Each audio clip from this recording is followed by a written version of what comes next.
ಓಂ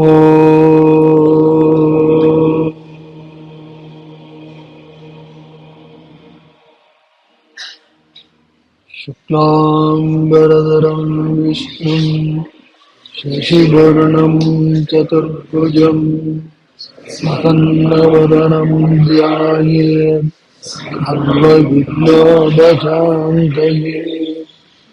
ಗುರುರ್ಬ್ರಹ್ಮಾ ಗುರುರ್ವಿಷ್ಣು ಗುರುರ್ದೇವೋ ಮಹೇಶ್ವರಃ ಗುರುಸಾಕ್ಷಾತ್ ಪರಂ ಬ್ರಹ್ಮ ತಸ್ಮೈ ಶ್ರೀ ಗುರವೇ ನಮಃ. ಓಂ ಕಾಂಚೀವಾಸಾಯ ವಿದ್ಮಹೇ ಶಾಂತರೂಪಾಯ ಧೀಮಹಿ ತನ್ನೋ ಚಂದ್ರಶೇಖರೇಂದ್ರ ಪ್ರಚೋದಯಾತ್. ಪರಮೇಶ್ವರ ಸ್ವರೂಪಿಗಳಾದ ತಮ್ಮೆಲ್ಲರಿಗೂ ನಮಸ್ಕಾರ. ಪತಂಜಲಿ ಯೋಗ ಸೂತ್ರಗಳು ಉಪನ್ಯಾಸ. ಎಂದಿನಂತೆ ನಮ್ಮ ಕಾಲ್ಪನಿಕ ಶಿಷ್ಯ ಅರ್ಜುನ ಕಾಲ್ಪನಿಕ ಗುರುಗಳಾದಂತಹ ಪತಂಜಲಿಯವರಿಗೆ ನಿಗದಿತ ದಿನ ಮತ್ತು ಸಮಯಕ್ಕೆ ಬಂದ. ಮತ್ತೆ ಅರ್ಜುನ ಎಲ್ಲರಂತೆ ಜೀವನದ ತೊಳಲಾಟಗಳಿಗೆ ಸಿಕ್ಕಾಕೊಂಡಿರತಕ್ಕಂತಹ ಮತ್ತು ಅನೇಕರಂತೆ ಸಬೂಬುಗಳನ್ನು ಹೇಳುವಂತಹ ಮಾಮೂಲಿ ವ್ಯಕ್ತಿ. ಅವನಿಗೆ ಪ್ರತಿ ಬಾರಿಯೂ ಗುರುಗಳು ಅವನು ಬಂದ ತಕ್ಷಣ ಕೇಳ್ತಾ ಇದ್ದ ಪ್ರಶ್ನೆ ಏನಪ್ಪ, ಕಳೆದ ಬಾರಿ ನಾವು ಚರ್ಚೆ ಮಾಡಿದ್ದನ್ನು ಏನಾದರೂ ನೀನು ಚಿಂತನೆಗೆ ಹಚ್ಚಿದೆಯಾ? ಮತ್ತೆ ಅವನ ಉತ್ತರ ಸಾಧಾರಣ ನಕಾರಾತ್ಮಕವಾಗೇ ಇರೋದು. ಆದರೆ ಭರವಸೆ ಕೊಡೋನು ಪಾಪ, ಇಲ್ಲ ಈ ಸರ್ತಿ ಎಚ್ಚರದಿಂದ ಇರ್ತೀನಿ ಅಂತ. ಹಾಗೆ ಬಂದ ತಕ್ಷಣ ಕೂತ್ಕೊಳ್ಳಪ್ಪ ಅಂದ್ರು. ಏನಾದರೂ ಗುರುಗಳ ಖಾತ್ರಿ ಇತ್ತು, ಇನ್ನೇನೋ ಸಬೂಬ್ ಹೇಳ್ತಾನೆ. ಯಾಕೆ ಅಂತ ಹೇಳಿದ್ರೆ ಸಬೂಬ್ ಹೇಳೋದು ಒಂದು ಅಭ್ಯಾಸನೇ, ಹ್ಯಾಬಿಟ್. ಕೆಲವರು ಸಬೂಬ್ ಹೇಳೋದೇ ಹ್ಯಾಬಿಟ್ ಆಗ್ಬಿಡುತ್ತೆ. ಅದೇ ಆಗ್ಬಿಟ್ರೆ ಏನೋ ಒಂದು ಹೇಳೋಣ, ಏನೋ ಮಾಡೋಣ ಅಂತಲೇ ಮನಸ್ಸು ಓಡುತ್ತೆ. ಗುರುಗಳಿಗೆ ಗೊತ್ತಿತ್ತು. ಪ್ರಶ್ನೆ ಕೇಳಿದ್ರು, ಏನಪ್ಪ ಏನಾದರೂ ಸಹಚಿಂತನೆ ಮಾಡಿದ್ಯಾ? ನಾವು ಸಂಯಮದ ಬಗ್ಗೆ ಮಾತಾಡಿದ್ವಿ, ಬಹಳ ಗಹನವಾದ ವಿಷಯ, ವಿಭೂತಿ ಯೋಗದಲ್ಲಿ ಬರ್ತಕ್ಕಂಥದ್ದು. ಯೋಗದಲ್ಲಿ ಬಹಳ ಕೀಲಕವಾಗಿರ್ತಕ್ಕಂಥದ್ದು ಅಂತ ಹೇಳಿದ್ರೆ ಸಂಯಮ. ಯಾಕೆ ಅದರಲ್ಲಿ 3 ಏಕೀಭವಿಸಿದೆ. ಯಾವುದು 3? ಧಾರಣ, ಧ್ಯಾನ, ಸಮಾಧಿ. ತ್ರಯಮೇತತ್ ಸಂಯಮ. ಮತ್ತೆ ಇನ್ನೊಂದು ಹೇಳಿದ್ರು, ಏನು, ಇದನ್ನ ಹಂತ ಹಂತವಾಗಿ ಅಭ್ಯಾಸ ಮಾಡಬೇಕು. You go step by step. ಏಕಾಏಕಿ ನಾನೇನೋ ಮಾಡ್ಬಿಡ್ತೀನಿ ಅಂದ್ರೆ ಅದು ಹಾಗೆ ಮನಸ್ಸು ಹಂಗೆ ಕುದುರಲ್ಲ. ಅದಕ್ಕೆ ಸತತವಾಗಿ ಅಭ್ಯಾಸ ಮಾಡಬೇಕು. ಹಾಗಾಗಿ ಗುರುಗಳು ಅವನನ್ನ ಮತ್ತೆ ಕೇಳಿದ್ರು, ಏನಾದ್ರು ಚಿಂತನೆ ಮಾಡಿದ್ಯಾ? ಅದಕ್ಕೆ ಅರ್ಜುನ ಅಂದ, ಅಲ್ಲ ನನಗೆ ಗೊತ್ತು ಗುರುಗಳೇ ನೀವು ಕೇಳ್ತೀರಾ ಅಂತ, ಆದರೆ ಮಾಡಕ್ಕಾಗಿಲ್ಲ. ಕಾರಣ, ಗುರುಗಳೇ ನಮ್ಮ ಸುತ್ತಮುತ್ತ ನಡೀತಾ ಇರತಕ್ಕಂಥ ಚಟುವಟಿಕೆಗಳು ಬಹಳ. ಮದುವೆ, ಉಪನಯನ, ಹೋಗ್ಲಿ ಒಂದೊತ್ತಿಗೆ ಮುಗಿಯುತ್ತಾ ಇವು ಅಂದ್ರೆ ಅದೂ ಇಲ್ಲ. 8 ದಿವಸ ಮದುವೆ ನಡೆಯುತ್ತೆ. ಅದೇನು ವಿಜೃಂಭಣೆಯಿಂದ ಮೆಹಂದಿ ಡೇ, ಆಮೇಲೆ ಸಂಗೀತ್ ಇತ್ಯಾದಿ ಇತ್ಯಾದಿ, ಬೀಗರ ಔತಣ, ಇದೆಲ್ಲ ನಡೀತಾ ಇರುತ್ತೆ. ಇದು ಉಪನಯನ, ಗೃಹ ಪ್ರವೇಶ. ಕರೆಯೋರು ಬರೀ ಏನು ಇವತ್ತೊಂದು ದಿವಸ ಬನ್ನಿ ಅಂತಾರ, ಇಲ್ಲ, ಏನೇನು ಮಾಡಿದ್ರೆ ಎಲ್ಲದಕ್ಕೂ ಕರೀತಾರೆ. ವಿಶ್ವಾಸ, ತಪ್ಪೇನಿಲ್ಲ, ಇದಕ್ಕೆಲ್ಲ ಹೋಗ್ಬೇಕು. ಇದು ಇರೋರ ಕಾರ್ಯಕ್ರಮ ಈ ಥರದ್ದು ಒಂದಷ್ಟು ಬಾಧಿಸಿದ್ರೆ, ಹೋದವ್ರ ಕಾರ್ಯಕ್ರಮಗಳು ಒಂದಷ್ಟು ನಡೆಯುತ್ತೆ. ಅರ್ಥ ಆಯ್ತಲ್ಲ?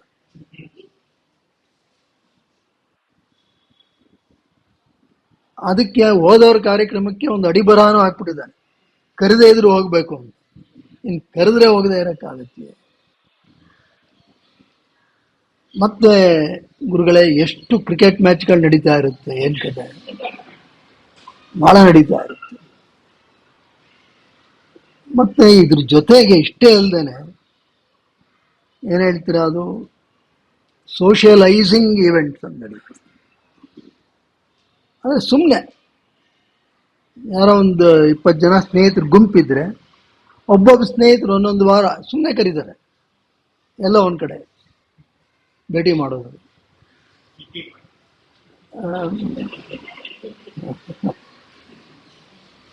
ಏನೋ ಅದಕ್ಕೊಂದು ಹೆಸರು. ಇಷ್ಟೆಲ್ಲದರ ನಡುವೆ ಗುರುಗಳೇ, ಯೋಗ ಸೂತ್ರಗಳು ನಮಗೆ ಓದಕ್ಕೆ ಅಥವಾ ಅದು ಕೂತು ಚಿಂತನೆ ಮಾಡೋದಕ್ಕೆ ಆಗಲ್ಲ. ಕ್ರಿಕೆಟ್ ಮ್ಯಾಚ್ ಆಗಲಿ, ಆಚೆ ಕಡೆ ಪಾರ್ಟಿ ಆಗಲಿ, ಮನೆಗೆ ಬರೋ ಅಷ್ಟೊತ್ತಿಗೆ ಮಾರನೇ ದಿವಸ ಬೆಳಗಿನ ಜಾವ ಆಗ್ಬಿಟ್ಟಿರುತ್ತೆ, ಮಧ್ಯರಾತ್ರಿ ದಾಟೋಗ್ಬಿಟ್ಟಿರುತ್ತೆ. ಇನ್ನು ಬೆಳಗ್ಗೆ ಬೇಗ ಎದ್ದು ಇದನ್ನೆಲ್ಲ ಓದೋದೆಲ್ಲಿ? ನಾವು ಬೆಳಗ್ಗೆ ಆದ್ರೆ ಓಡೋದೇ ಆಗುತ್ತೆ, ಓದೋದೆಲ್ಲಿ, ವಿಚಾರ ಮಾಡೋದು ಎಲ್ಲಿ? ಗುರುಗಳಂದ್ರು ಅದಕ್ಕೆ, ಅರ್ಜುನ ನೀನು ಸರಿಯಾಗಿ ಹೇಳ್ತಿದ್ಯಾ ಕಣಯ್ಯ, ನೀನು ಚೆನ್ನಾಗಿ ಮಾತಾಡ್ತಾ ಇದೀಯ, ನೀನು ಹೇಳ್ತಾ ಇರೋದು ಪರಮ ಸತ್ಯ, ಅದರಲ್ಲೇನು ನಾವು ಯಾರೂ ತಪ್ಪು ಕಂಡುಹಿಡಿಯಲಿಕ್ಕೆ ಆಗಲ್ಲ, ಪರಮ ಸತ್ಯ. ಆದ್ರೂ ನನ್ನ ಕರ್ತವ್ಯ ನಾನು ಮಾಡಬೇಕು, ಪಾಠವನ್ನು ಮುಂದುವರಿಸಬೇಕು. ನೀನು ಹಿಂದಿನ ಪಾಠ ಎಷ್ಟು ನುರಿತಿದೆಯೋ ಅರ್ತಿದೆಯೋ ನೋಡೋಣ. ಅರಿತು ನುರಿತು ಪಳಗಿ ಮುಂದಿನದು ವಿದ್ಯಾಭ್ಯಾಸ ಮಾಡಿದ್ರೆ ಉತ್ತಮ. ಇಲ್ಲ ಆದರೆ ಪಾಠ ನಿಲ್ಸಕ್ಕಾಗಲ್ವಲ್ಲ, ಹಾಗಾಗಿ ಮುಂದುವರಿಸ್ತೀನಿ. ಅದಕ್ಕೂ ಮೊದಲು ನನಗೆ DVG ಅವ್ರದ್ದೊಂದು ಜ್ಞಾಪಕ ಚಿತ್ರಶಾಲೆ ಅಂತ ಒಂದು ಪುಸ್ತಕ ಇದೆ, ಸಾಕಷ್ಟು ವ್ಯಾಲ್ಯೂಮ್ಗಳಲ್ಲಿದೆ. ಅದರಲ್ಲಿ ಅವರು ಅವರ ಜೀವನದಲ್ಲಿ ಕಂಡಂತಹ ಕೆಲವು ಅದ್ಭುತ ವ್ಯಕ್ತಿಗಳ ಜೀವನದ ಕೆಲವು ಘಟನೆಗಳನ್ನು ದಾಖಲಿಸಿದ್ದಾರೆ. ಅರ್ಜುನ, ನಿನಗೋಸ್ಕರ ಅದೊಂದು ಕತೆ ಹೇಳ್ಬಿಟ್ಟು ಪ್ರಾರಂಭ ಮಾಡ್ತೀನಿ ಅಂದ್ರು. ಅರ್ಜುನಿಗೆ ಆಗ್ಲೇ ಗೊತ್ತಾಯ್ತು, ಓಹೋ ಇದೇನೋ ಕತೆ, ಪ್ರಾಯಶಃ ನಾನು ಈಗ ಹೇಳಿದ್ದಂತಹ ವಿಷಯದ ಹಿನ್ನೆಲೆಯಲ್ಲೇ ಇರುತ್ತೆ. ಆದ್ರೂ ಹೇಳಿದ, ಗುರುಗಳೇ ಹೇಳಿ, ಕತೆ ಕೇಳಿ ಆಮೇಲೆ ಮುಂದುವರಿಯೋಣ. ಆಯ್ತಪ್ಪ ಕೂತ್ಕೋ. ಇದು ಮೈಸೂರಿನಲ್ಲಿ ನಡೆದಂತಹ ಒಂದು ಘಟನೆ, ಸುಮಾರು 1902. ಅಲ್ಲಿ ಒಬ್ಬರು ವೆಂಕಟಕೃಷ್ಣಯ್ಯ ಅಂತ ಒಬ್ರು, ಅವರು ಕನ್ನಡ ಇಂಗ್ಲಿಷ್ ಎರಡರಲ್ಲೂ ಅಂದ್ರೆ ಎರಡೂ ಭಾಷೆಗಳಲ್ಲಿ ಪ್ರೌಢಿಮೆ ಇದ್ದಂಥ ವ್ಯಕ್ತಿ. ಅವರು ಆವತ್ತಿನ ಕಾಲಕ್ಕೇನೆ ಸ್ವತಂತ್ರ ಪೂರ್ವ 2 ಪತ್ರಿಕೆಗಳನ್ನು ನಡೆಸ್ತಾ ಇದ್ರು. ಇಂಗ್ಲಿಷ್ನಲ್ಲಿ ಮೈಸೂರು ಹೆರಾಲ್ಡ್, ಆಮೇಲೆ ಕನ್ನಡದಲ್ಲಿ ವೃತ್ತಾಂತ ಚಿಂತಾಮಣಿ, 2 ಪತ್ರಿಕೆಗಳು. ನ್ಯೂಸ್ ಪೇಪರ್ ಅಂದ್ರೆ ಪ್ರತಿನಿತ್ಯ ಅದು ಸಿದ್ಧ ಆಗಬೇಕು. ಅವ್ರ ಪಾಪ ಇನ್ನೇನೇನೋ ಕೆಲ್ಸಗಳು ಹಚ್ಕೊಂಡಿದ್ರು, ಅದಕ್ಕೆ ಅವರು ಅಳವಡಿಸ್ಕೊಂಡಿದ್ದಂಥ ವಿಧಾನ ಏನಪ್ಪಾ ಅಂತ ಹೇಳಿದ್ರೆ, ಬೆಳಗ್ಗೆ ಬೇಗ ಹೇಳೋದು, ವೇಕಪ್ ಅರ್ಲಿ, ಒಂದು 4 ಗಂಟೆಗೆ ಎದ್ದು ಶೌಚಾದಿಕ ಕರ್ಮಗಳನ್ನು ಮುಗಿಸ್ಕೊಂಡು 5 ಗಂಟೆಗೆ ಸಿದ್ಧವಾಗಿ ಕೂತ್ಬಿಡೋರು. ಅವ್ರದ್ದೇ ಆದಂಥ ಶಿಷ್ಯವರ್ಗ ಒಂದು 2-3 ಜನ ಇದ್ರು. ಅವ್ರನ್ನ ಕೂರಿಸ್ಕೊಂಡು ಇವರು ಕೆಲವು ಲೇಖನಗಳನ್ನು ಹೇಳೋರು, ಅವ್ರು ಬರ್ಕೋಬೇಕು, ದಾಖಲಿಸ್ಬೇಕು. Use to dictate, they have to take down the notes to be printed in newspaper. ಯಾಕೆ ಆವಾಗ ನ್ಯೂಸ್ ಪೇಪರ್ ಅಂದ್ರೆ ಈಗಂತರ ಏನು ಲ್ಯಾಪ್ಟಾಪ್ ಇನ್ ಸೀದಾ ಪ್ರಿಂಟ್ ಆಗಿ ಬರ್ತಾ ಇರಲಿಲ್ಲ. ಈ ಜೋಡಿಸೋದು, ಮಳೆ ಜೋಡಿಸ್ಬೇಕು, ಈಗ ಒತ್ತಕ್ಷರದ ಸಮೇತ ಜೋಡಿಸ್ಬೇಕೇನು ನೋಡಿ, ಭಾರಿ ಪ್ರಯಾಸದ ಕೆಲಸ. ಅದಕ್ಕೆ ಇವ್ರು ಬೆಳಗ್ಗೆ ಅದನ್ನು ಕೊಟ್ಟರೆ ನಾಳೆ ದಿವಸ ಆ ಪೇಪರ್ ಬರುತ್ತೆ, ಇಲ್ಲಿ ಬರಲ್ಲ. ಇದು ವ್ಯವಸ್ಥೆ. ಇವರು ಅದನ್ನ ಪ್ರತಿನಿತ್ಯ ತಪ್ಪದೆ ಮಾಡೋರು. ಇಷ್ಟೇ ಆಗಿದ್ದಿದ್ರೆ ಇವ್ರ ಬಗ್ಗೆ ಏನು DVG ಅವರು ದಾಖಲಿಸ್ತಾ ಇರಲಿಲ್ಲ. ಇವ್ರದ್ದೇನಪ್ಪ ಅಂತ ಹೇಳಿದ್ರೆ, ಇವರ ಹೆಂಡತಿ ತೀರ್ಕೊಂಡ್ರು ಬಹಳ ಬೇಗ. ಇವರ ಸಹೋದರಿಯರು ಇವ್ರ ಜೊತೆಯಲ್ಲಿ ಇದ್ರು. ಯಾರ ಸಹೋದರಿ? ವೆಂಕಟಕೃಷ್ಣಯ್ಯನವರ ಸಹೋದರಿಯರನ್ನು ಇವರೇ ನೋಡ್ಕೋಬೇಕಾಗಿತ್ತು. ಯಾಕೆ ನೋಡ್ಕೋಬೇಕಾಗಿತ್ತು ಅಂತ ಹೇಳಿದ್ರೆ, ಅವರಿಬ್ರು ವಿಧೇಯವರಾಗಿದ್ರು. They lost their husband, they are back with him. ಇನ್ನೇನು ಆಶ್ರಯ ಇಲ್ಲ ಅವ್ರಿಗೆ, ಇವರೇ ಅವ್ರನ್ನ ನೋಡ್ಕೋಬೇಕಾಗಿತ್ತು. ಓಕೆ, ಅದರಲ್ಲಿ ಒಬ್ಬಾಕೆಗೆ ಕಾಲಿಲ್ಲ, ಲೇಮ್. ಇನ್ನೊಬ್ಬಾಕೆಗೆ ಕಣ್ಣಿಲ್ಲ, ಬ್ಲೈಂಡ್. ಸವಾಲು. 2ನೇ ಮದುವೆ ಆದ್ರು. ಆಕೆನೂ ಬಹಳ ದಿನ ಇರಲಿಲ್ಲ, ಆಕೆನೂ ಕಾಲವಾದರು. ಆದ್ರೆ ಇವರೇನು ಮಾಡಿದ್ರು, ತಮ್ಮ ಈ ಸಂಪಾದಕೀಯ ಕೆಲಸವನ್ನಾಗಲಿ ಪತ್ರಿಕೆ ನಡೆಸುವುದನ್ನಾಗಲಿ ಒಂದು ದಿವಸನೂ ತಪ್ಪಿಸ್ಲಿಲ್ಲ, ಮಾಡ್ತಾ ಇದ್ರು. ಆಮೇಲೆ ಇವ್ರಿಗೊಬ್ಬ ಮಗ ಇದ್ದ, ಅವನೇ ಇವರಿಗೆ ಆಶ್ರಯ. ಬುದ್ಧಿವಂತ ಮಗ. ಓದಿ ಒಂದು ಅಮಲ್ದಾರ್ ಅಂತ ಇದ್ರಲ್ಲ, ಈಗಲೂ ಇದೆ ಅನ್ಸುತ್ತಲ್ಲ ಅಮಲ್ದಾರ್ ಪದವಿ ಇದೆಯಾ ಈಗಲೂ? ಅಂದ್ರೆ ಹೆಚ್ಚು ಕಮ್ಮಿ ತಹಶೀಲ್ದಾರ್ ತರ ಅನ್ಸುತ್ತೆ. ಅಮಲ್ದಾರ ಆಗಿದ್ರು. ಅವ್ರದ ಚೆನ್ನಾಗಿದ್ದ ಎಲ್ಲ ಆಯ್ತು. ಇದೇ ಮೈಸೂರಲ್ಲಿ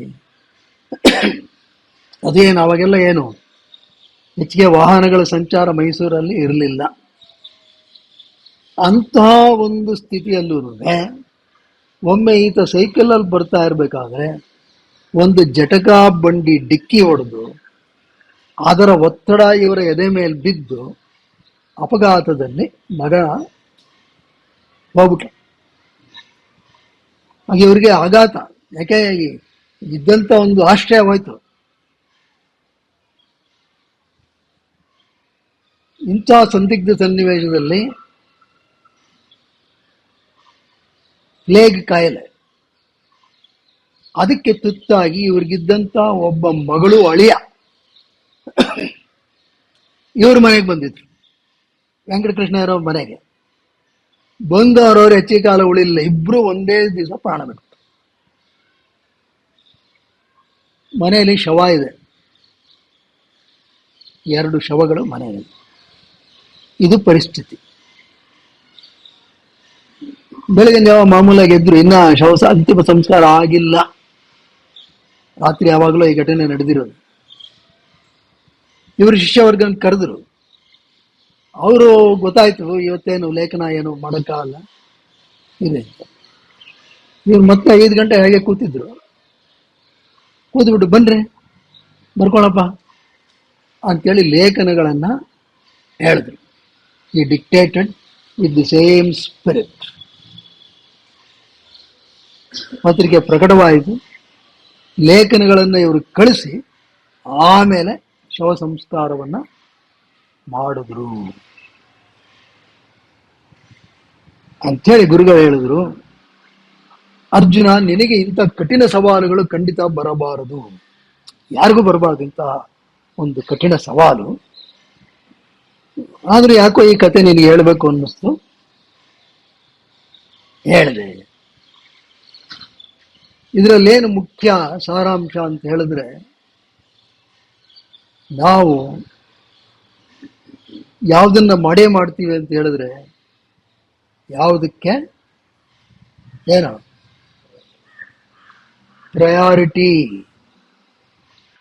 ಪ್ರಯಾರಿಟಿ ಕೊಟ್ಟಿರ್ತೀವೋ ಅದನ್ನ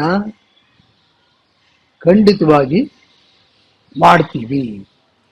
ಪ್ರಯಾರಿಟಿ ಇಲ್ಲದೆ ಇದ್ರೆ ಹೀಗೆ ಸಬೂಬು ಹೇಳೋದೇ ಒಂದು ದೊಡ್ಡ ಜಾಬು. ಏನೋ ಒಂದು ಸಬೂಬು ಹೇಳೋದು, ಯಾಕೆ ಮಾಡಲಿಲ್ಲ ಅನ್ನೋದಕ್ಕೇನು ಬೇಕಾದಷ್ಟು ಕಾರಣಗಳನ್ನ ಹುಡುಕ್ಬೋದು. ಆದರೆ ಅದರಿಂದ ಹೆಚ್ಚಿಗೆ ಪ್ರಯೋಜನ ಆಗಲ್ಲಪ್ಪ. ಮತ್ತೆ ಇದೆಲ್ಲ ಹೇಳಿದ್ರು, ವಿನಿಯೋಗ ಅಂತ ಜ್ಞಾಪಕ ಇದೆಯಾ? ಸ್ಟೆಪ್ ಬೈ ಸ್ಟೆಪ್ ಹೋಗ್ಬೇಕಪ್ಪ. ಸಂಯಮ. ನೀನು ಏಕಾಏಕಿ ಸಮಾಧಿ ಸ್ಥಿತಿಗೆ ಹೊಟ್ಟೋಗ್ಬಿಡ್ತೀನಿ ಅಂದ್ರೆ ಆಗಲ್ಲ. ಕೂತ್ಕೋಬೇಕು, ಮನಸ್ಸನ್ನ ಪಳಗಿಸಿ ಸ್ಟೆಪ್ ಬೈ ಸ್ಟೆಪ್ ಹೋಗ್ಬೇಕು. ಅದಕ್ಕೆ ಅರ್ಜುನ, ಹಾಗಾಗಿ ಇಷ್ಟೆಲ್ಲ ನಾನು ಹೇಳ್ತಾ ಇದ್ದೀನಿ.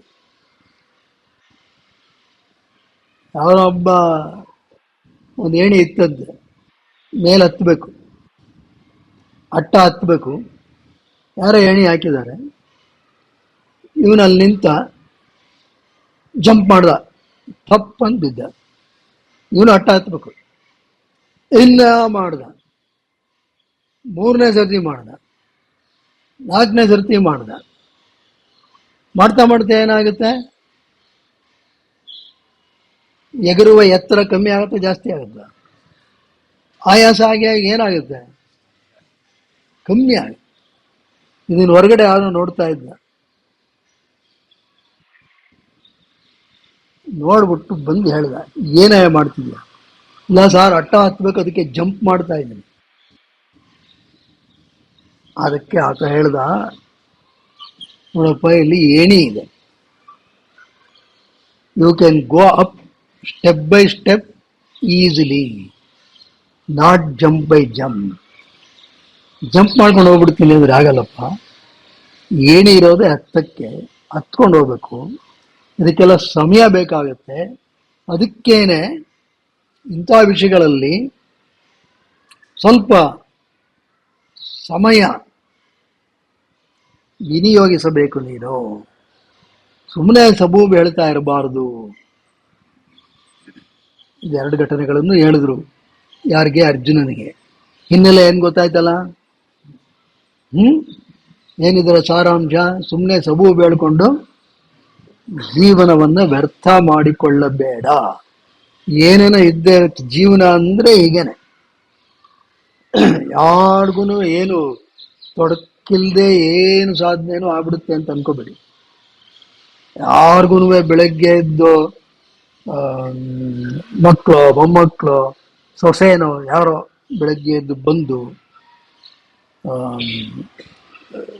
ಏನೋ ಪರಿಮಳ ಭರಿತವಾದಂಥ ಕಾಫಿ ಸ್ವಾದವನ್ನು ಮಾಡಿಸಿ ನಿಮ್ಮ ಕಾಲಿಗೆ ನಮಸ್ಕಾರ ಮಾಡಿ ದೀಪ ಹಾಕಿ ಕೂರಿಸಿ ಪತಂಜಲಿ ಯೋಗ ಸೂತ್ರ ಪುಸ್ತಕ ಕೊಟ್ಟು ನೀವು ಓದಿ ನಾವು ಕೇಳಿಸ್ಕೊತೀವಿ ಅಂತೇಳಿ ಶ್ರದ್ಧೆಯಿಂದ ಕೇಳಿಸ್ಕೊಂಡು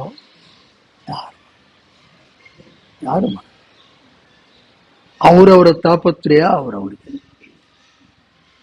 ಉದ್ಧಾರ ಆಗ್ಬೇಕಾದವ್ರು ಯಾರು?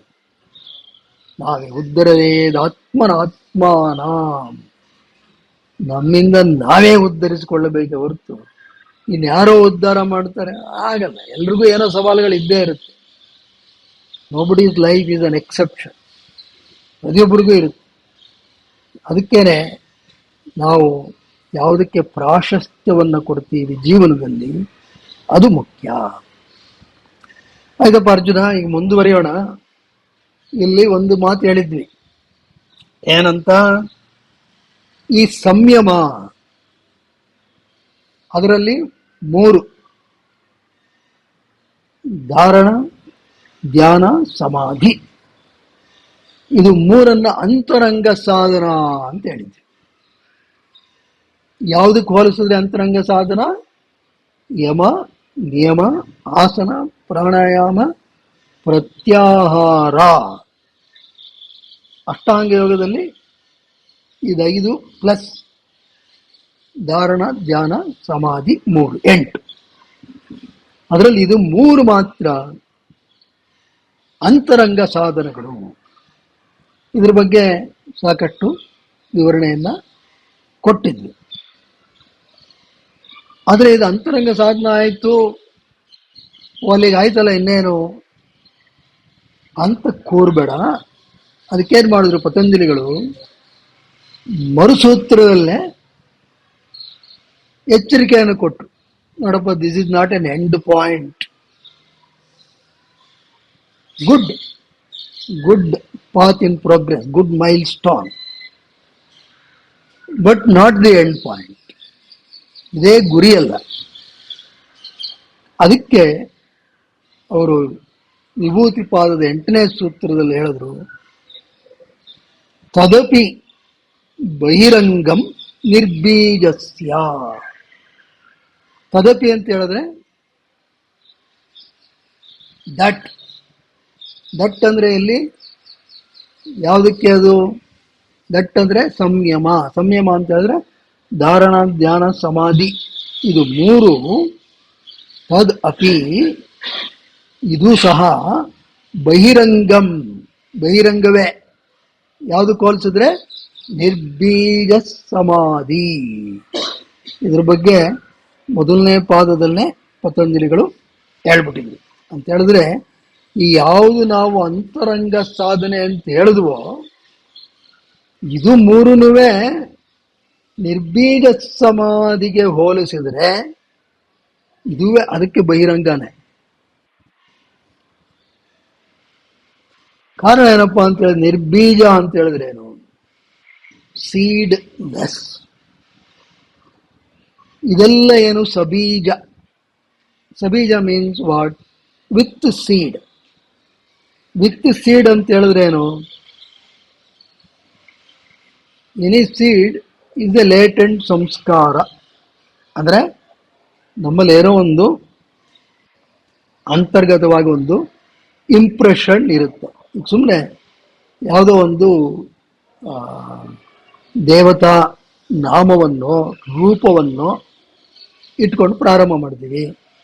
ಅದ್ರ ಮೇಲೆ ಧಾರಣ, ಅದ್ರ ಮೇಲೆ ಧ್ಯಾನ, ಸಮಾಧಿ. ಇದೇನಾಯ್ತು? This is with seed. With seed ಅಂದ್ರೆ ಎಲ್ಲೋ ಶುರು ಮಾಡಿದ್ವಿ ನಾವು. ಒಂದು ಆಲಂಬನ, ಸಪೋರ್ಟ್ ಇದೆ. With support you have reached ಸಮಾಧಿ. ಇದಕ್ಕೆ ಮೀರಿದ್ದೇನಪ್ಪ ಅಂತ ಹೇಳಿದ್ರೆ, ವಿತೌಟ್ ಎನಿ ಸಪೋರ್ಟ್, ಅದು ನಿರ್ಬೀಜ ಸಮಾಧಿ. ನಿರ್ಬೀಜ ಸಮಾಧಿ ಏನಪ್ಪ ಅಂತ ಹೇಳಿದ್ರೆ, ಈ ತರದ ಯಾವುದೇ ಒಂದು ಆಲಂಬನ ಇರಲ್ಲ, ಯಾವುದೋ ಒಂದು ನಾಮವೋ ರೂಪವೋ ಯಾವುದೂ ಇಲ್ಲ. ನೀನು ಅತ್ಯಂತ ಸಹಜವಾಗಿ ಮನೋತೀತವಾದಂಥ ಒಂದು ಸ್ಥಿತಿಗೆ ಹೋಗಬಹುದು. ಅದು ನಿರ್ಬೀಜ. ಆ ಒಂದು ದೃಷ್ಟಿಕೋನದಿಂದ ಈ ಅಷ್ಟಾಂಗ ಯೋಗದ ಧಾರಣ, ಧ್ಯಾನ, ಸಮಾಧಿಗಳು ಬಹಿರಂಗವೇ. ಇದರ ಅರ್ಥ ಏನಾಯ್ತು? ನಿನಗೆ ಇಷ್ಟೇ ಅಲ್ಲಪ್ಪ, ಇದನ್ನ ದಾಟಬೇಕು. Transcend the mind. Because any support, mind is involve. ಆ ಒಂದು ಸಬೀಜ ಅಥವಾ ಸಪೋರ್ಟ್ ಅಂದ್ರೆ ಅರ್ಥ ಏನು? ಸಪೋರ್ಟ್ ಎಲ್ಲಿಂದ ಸಿಗುತ್ತೆ? ಮನಸ್ಸಿನಿಂದಾನೇ ಸಿಗೋದು, ಬೇರೆ ಇನ್ನೇನಿಲ್ಲ. ಅದಕ್ಕೆ ಪತಂಜಲಿಗಳು ಹೇಳ್ತಾರೆ, ನೋಡಪ್ಪ, ಇದನ್ನು ಮೀರಿ ಹೋಗೋದೊಂದಿದೆ. ಅಲ್ಲಿ ಯಾವ ಆಲಂಬನೆಗಳು ಇಲ್ಲ. No seed, no support. ಯಾಕೆಂತ ಹೇಳಿದ್ರೆ ನಾವು ಎನಿ ಯಾವುದೇ ಒಂದು ವಸ್ತುವನ್ನ ಧ್ಯಾನದ ವಿಷಯವಾಗಿ ಆರಿಸ್ಕೊಂಡ್ರೆ ಅದು ಏನೋ ಒಂದು ಮನಸ್ಸು ಒಂದು ಅದಕ್ಕೆ ಆ ಒಂದು ಇಂಪ್ರೆಷನ್ಸ್, ಆ ಸಂಸ್ಕಾರ ಅಲ್ಲಿ ಇರಬೇಕು. ಈಗ ನಮಗೆ ಉದಾಹರಣೆಗೆ ಯಾರಿಗೇ ಆಗಲಿ ಆಂಜನೇಯನ ಭಕ್ತ ಅಂತ ಇಟ್ಕೊಳ್ಳಿ. ಆಂಜನೇಯನ ಭಕ್ತ, ಅವನಿಗೆ ನಾವೇನು ಮಾಡ್ತೀವಿ, ಆಂಜನೇಯನ ಮೂರ್ತಿನೋ ಅಥವಾ ಒಂದು ಜಪಾನ ಏನೋ ಕೊಟ್ಬಿಟ್ಟು ನೋಡಪ್ಪ ಇದ್ರ ಮೇಲೆ ಮಾಡು ಅಂದರೆ ಹೆಚ್ಚು ಸುಲಭ. ಯಾತಕ್ಕೆ ಸುಲಭ? Because mind is already conditioned for him. ಈ ಯಾವುದೋ ಬೇರೆ ಊರಿನವ್ರು ಯಾರೋ ಬರ್ತಾರೆ ವಿದೇಶದಿಂದ ಅಂತ ಇಟ್ಕೊಳ್ಳಿ, ಅವನಿಗೆ ಆಂಜನೇಯನೂ ಗೊತ್ತಿಲ್ಲ, ರಾಮನೂ ಗೊತ್ತಿಲ್ಲ. ಅವನಿಗೆ ಸುಮ್ಮನೆ ಎತ್ತು ತೋರಿಸ್ಬಿಟ್ಟು ಆಂಜನೇಯ ಅಂದರೆ ಅವ್ರಿಗೆ ಏನಿದು, ಅವನಿಗೆ ಬೇರೆ ಇದ್ಯಾವುದು ಸುಂದರಕಾಂಡ ಅದು ಯಾವುದು ಜ್ಞಾಪಕ ಬರಲ್ಲ. ಯಾವುದೋ ಎಲ್ಲ ಆಫ್ರಿಕಾದಲ್ಲ ಎಲ್ಲೋ ಒಂದು ಕಪಿ ನೋಡಿರ್ತಾನೆ, ಇದೇನಿದು, ಇದನ್ನ ಇಟ್ಕೊಂಡು ನಾನೇನು ಜಪ ಮಾಡೋದು ಏನು, ಇಷ್ಟೇ ಇರುತ್ತೆ. ಇದರ ಅರ್ಥ ಏನಪ್ಪ ಅಂತ ಹೇಳಿದ್ರೆ, ಈ ಒಂದು ಧಾರಣ, ಧ್ಯಾನ, ಸಮಾಧಿ ಇದೂ ಮನಸ್ಸನ್ನು ಅವಲಂಬಿಸಿ ಇರತಕ್ಕಂಥದ್ದೇ ಸ್ಥಿತಿ. ಇದನ್ನ ಮೀರಿದ್ದಂಥದ್ದು ಒಂದಿದೆಯಪ್ಪ, ಅದನ್ನೇನು ಮಾಡಬೇಕು. ಅದಕ್ಕೆ ಮೊದಲನೇ ಪಾದ ಸಮಾಧಿ ಪಾದದಲ್ಲಿ ಪತಂಜಲಿಗಳು 51ನೇ ಸೂತ್ರದಲ್ಲಿ ಹೇಳ್ತಾರೆ, ತಸ್ಯಾಪಿ ನಿರೋಧೆ ಸರ್ವ ನಿರೋಧ ನಿರ್ಬೀಜ ಸಮಾಧಿ ಅಂತ. ಆ ಒಂದು ಸ್ಥಿತಿ ತಲುಪಬೇಕಾದ್ರೆ ನೋಡಪ್ಪ ಈ ಥರ ಮಾಡಬೇಕು ಅಂತೇಳಿ ಒಂದು ಭೂಮಿಕೆಯನ್ನು ಸಿದ್ಧಪಡಿಸ್ತಾರೆ. ಇಲ್ಲಿ ಭೂಮಿಕೆ ಯಾತಕ್ಕೆ ಸಿದ್ಧಪಡಿಸ್ತರು? ಅಪ್ಪ ಈ ಹಂತದಲ್ಲಿ ಬರಬೇಕು, ಸಂಯಮ ಬಹಳ ಮುಖ್ಯ. ಯಾಕೆ ಪತಂಜಲಿಗಳು ಏನಿಲ್ಲಿ ನಮ್ಮನ್ನೇನು ಮಾಡ್ಲಿಕ್ಕೆ ಕೊಟ್ಟಿದ್ದಾರೆ ಅಂತ ಹೇಳಿದ್ರೆ, ನಮ್ಮ ಮನಸ್ಸನ್ನ ಒಳಹೊಕ್ಕು ಅವ್ರು ತೋರಿಸ್ತಾ ಇದ್ದಾರೆ. ನೀನು ಮನಸ್ಸು ಏನೇನು ಮಾಡುತ್ತೆ ಇದನ್ನೆಲ್ಲ ನೀನು ಪಳಗಿಸೋ ವಿಧಾನ ಹೇಗೆ. ಸುಮ್ಮನೆ ಮೆಡಿಟೇಷನ್ ಅಂದ್ಬಿಟ್ರೆ ಏನಾಯಿತು, ಹೇಗೆ ಮಾಡಬೇಕು, ಅದರಲ್ಲಿ ಏನಾಗತ್ತೆ ಅಂತ ಹೇಳೋದಕ್ಕೆ ಪೂರ್ವಭಾವಿಯಾಗಿ ನೀನಿದನ್ನೆಲ್ಲ ಮೀರಿ ನಿರ್ಬೀಜ ಸಮಾಧಿಯತ್ತ ಹೋಗಬೇಕು ಅಂತ ಸೂಚನೆಯನ್ನು ಕೊಟ್ಟು ಮುಂದುವರಿದ್ದಾರೆ. ಮುಂದುವರೆಯೋದು ಇಲ್ಲಿ ಬಹಳ ಸೂಕ್ಷ್ಮವಾಗಿ ನಾವು ಗಮನಿಸಬೇಕಾಗಿರ್ತಕ್ಕಂತಹ ಒಂದು 4 ಸೂತ್ರಗಳನ್ನು ಪತಂಜಲಿ ಮಹರ್ಷಿಗಳು ಹೇಳ್ತಾರೆ. ಈ 4 ಸೂತ್ರಗಳಿಗೆ ಸುಮ್ಮನೆ ಒಂದು ಓವರ್ ವ್ಯೂ ಒಂದ್ಸತಿ ನೋಡ್ಬೋಣ, ಆಮೇಲೆ ಒಂದೊಂದೇ ಸೂತ್ರವನ್ನು ಗಮನಿಸುವ ಪ್ರಯತ್ನ ಮಾಡಿ. ಪತಂಜಲಿ ಹೇಳ್ತಾರೆ, ನೋಡಪ್ಪ ಮನಸ್ಸು ಸಾಧಾರಣವಾಗಿ ನಾವೇ ಗಮನಿಸಿದ್ರೆ ನಮ್ದು ಮೊದಲನೇ ಅಭಿಪ್ರಾಯ ಅಲ್ಲ. ನೀವು ಸಾಧನೆ ಮಾಡಿದವರಿದ್ರೆ ಅವ್ರದ್ದೆಲ್ಲ ಬಿಡಿ, ಮನಸ್ಸು ಜಲಕತ್ತಾಗಿರುತ್ತೆ. Restless, ವಿಕ್ಷಿಪ್ತ, distracted. ಸಾಧಾರಣವಾಗಿ ಅನೇಕರದ ಸಮಸ್ಯೆ ಏನಪ್ಪ ಅಂತ ಹೇಳಿದ್ರೆ, ಸುಮ್ಮನೆ ಕೂತ್ ನೋಡಿದ್ರೆ ರೆಸ್ಟ್ಲೆಸ್ನೆಸ್.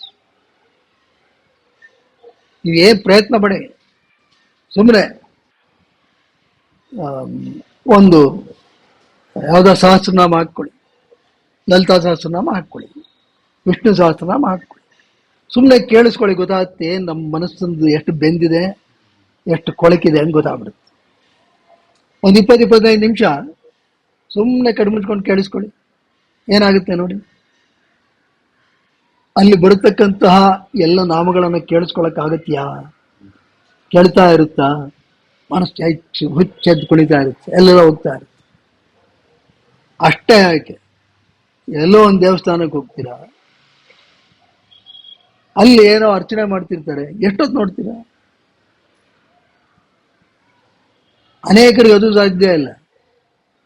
ಆ ಸಂಕಲ್ಪ ಒಂದು ಕೈಲಿಟ್ಬಿಟ್ಟು ಗೋತ್ರ ಅದು ಇದು ಹೇಳಿ ಅವ್ರು ಏನೇನೋ ಹೇಳ್ತಾರೆ, ಧರ್ಮಾರ್ಥ ಕಾಮ ಮೋಕ್ಷ ಚತುರ್ವಿಧ ಫಲ ಪುರುಷಾರ್ಥ ಸಿದ್ಧಾರ್ಥಂ ಅಂದ ತಕ್ಷಣನೇ ಇವನಿಲ್ಲಿ ಮೊಬೈಲಲ್ಲಿ ಇದೆಲ್ಲ ನೋಡ್ಕೊಂಡು ಎಲ್ಲ ಮಾತಾಡ್ಕೊಂಡು ಆ ಮಂಗಳಾರತಿಗೆ ಜೋರಾಗಿ ಗಂಟೆ ಬಾರಿಸ್ತಾ ಸದ್ಯ, ಅದು ಉದ್ದೇಶ ಬೇರೆ. ಆ ಗಂಟೆ ಬಾರಿಸಿದಾಗ ಈ ಗಂಟೆ ನಿಲ್ಲಿಸ್ಬಿಟ್ಟು ಆಮೇಲೆ ನೋಡ್ಕೊಂಡು ಅಷ್ಟು. ಅಂದ್ರೆ ಏನನ್ನು ಗಮನಿಸುವಂತ ಸ್ಥಿತಿಯಲ್ಲಿ ಇಲ್ಲ. ಮೈಂಡ್ ಇಸ್ ಸೋ ರೆಸ್ಟ್ಲೆಸ್, ಏನೋ ಮಾಡ್ತಾ ಇರ್ಬೇಕು. ಪತಂಜಲಿ ಸೇಸ್, ನೋಡಪ್ಪ ನೀನು ಇಲ್ಲಿಂದ ಒನ್ ಸ್ಟೆಪ್ ಬರಬೇಕು, ಯಾವ್ದಾದ್ರು ಒಂದರಲ್ಲಿ ನಿಲ್ಲಿಸ್ಬೇಕು. ಸ್ಟಡಿ ಅಬ್ಸಾರ್ಪ್ಷನ್ ಅಲ್ಲಿ ನಿಲ್ಲಿಸ್ಬೇಕು. ಏನ್ ಮಾಡಬೇಕು?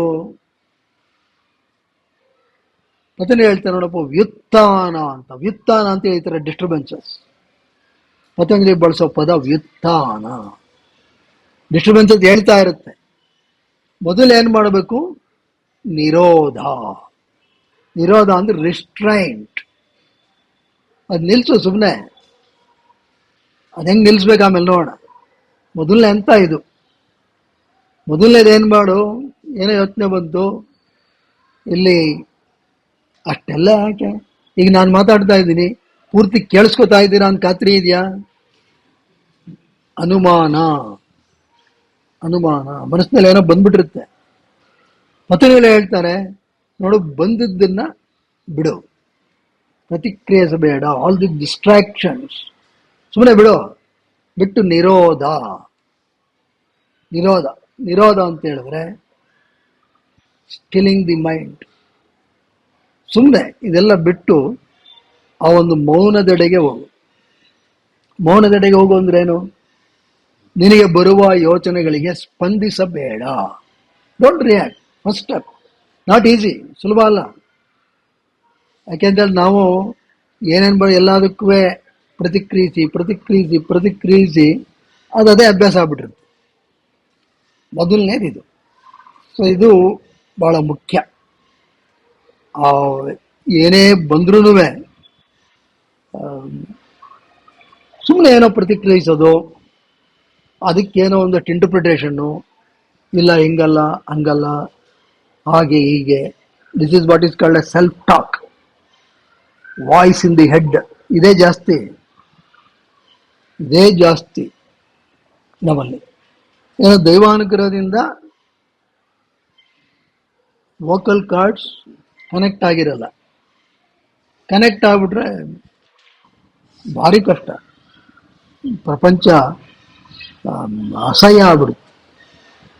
ಎಲ್ಲರೂ ಪಟಪಟ ಮಾತಾಡ್ತಾ ಇದ್ರೆ ಲೆಕ್ಕ ಆಗ್ಬಿಡಿ. ಅವ್ರ ಮನ್ಸಿಗೆ ಬಂದಿದ್ದೆಲ್ಲ ವಾಯ್ಸ್ ರೂಪದಲ್ಲಿ ಬಂದ್ಬಿಟ್ರೆ ಅದು ಏನಾದ್ರು ಡಿವೈಸ್ ಯಾರು ಯಾವಾಗ್ಲಾರು ಕಂಡುಹಿಡಿತಾರೋ ಏನ್ ಕಥಾನೋ ಗೊತ್ತಿಲ್ಲ. ಆ ರೀತಿ ಇದೆಯಪ್ಪ.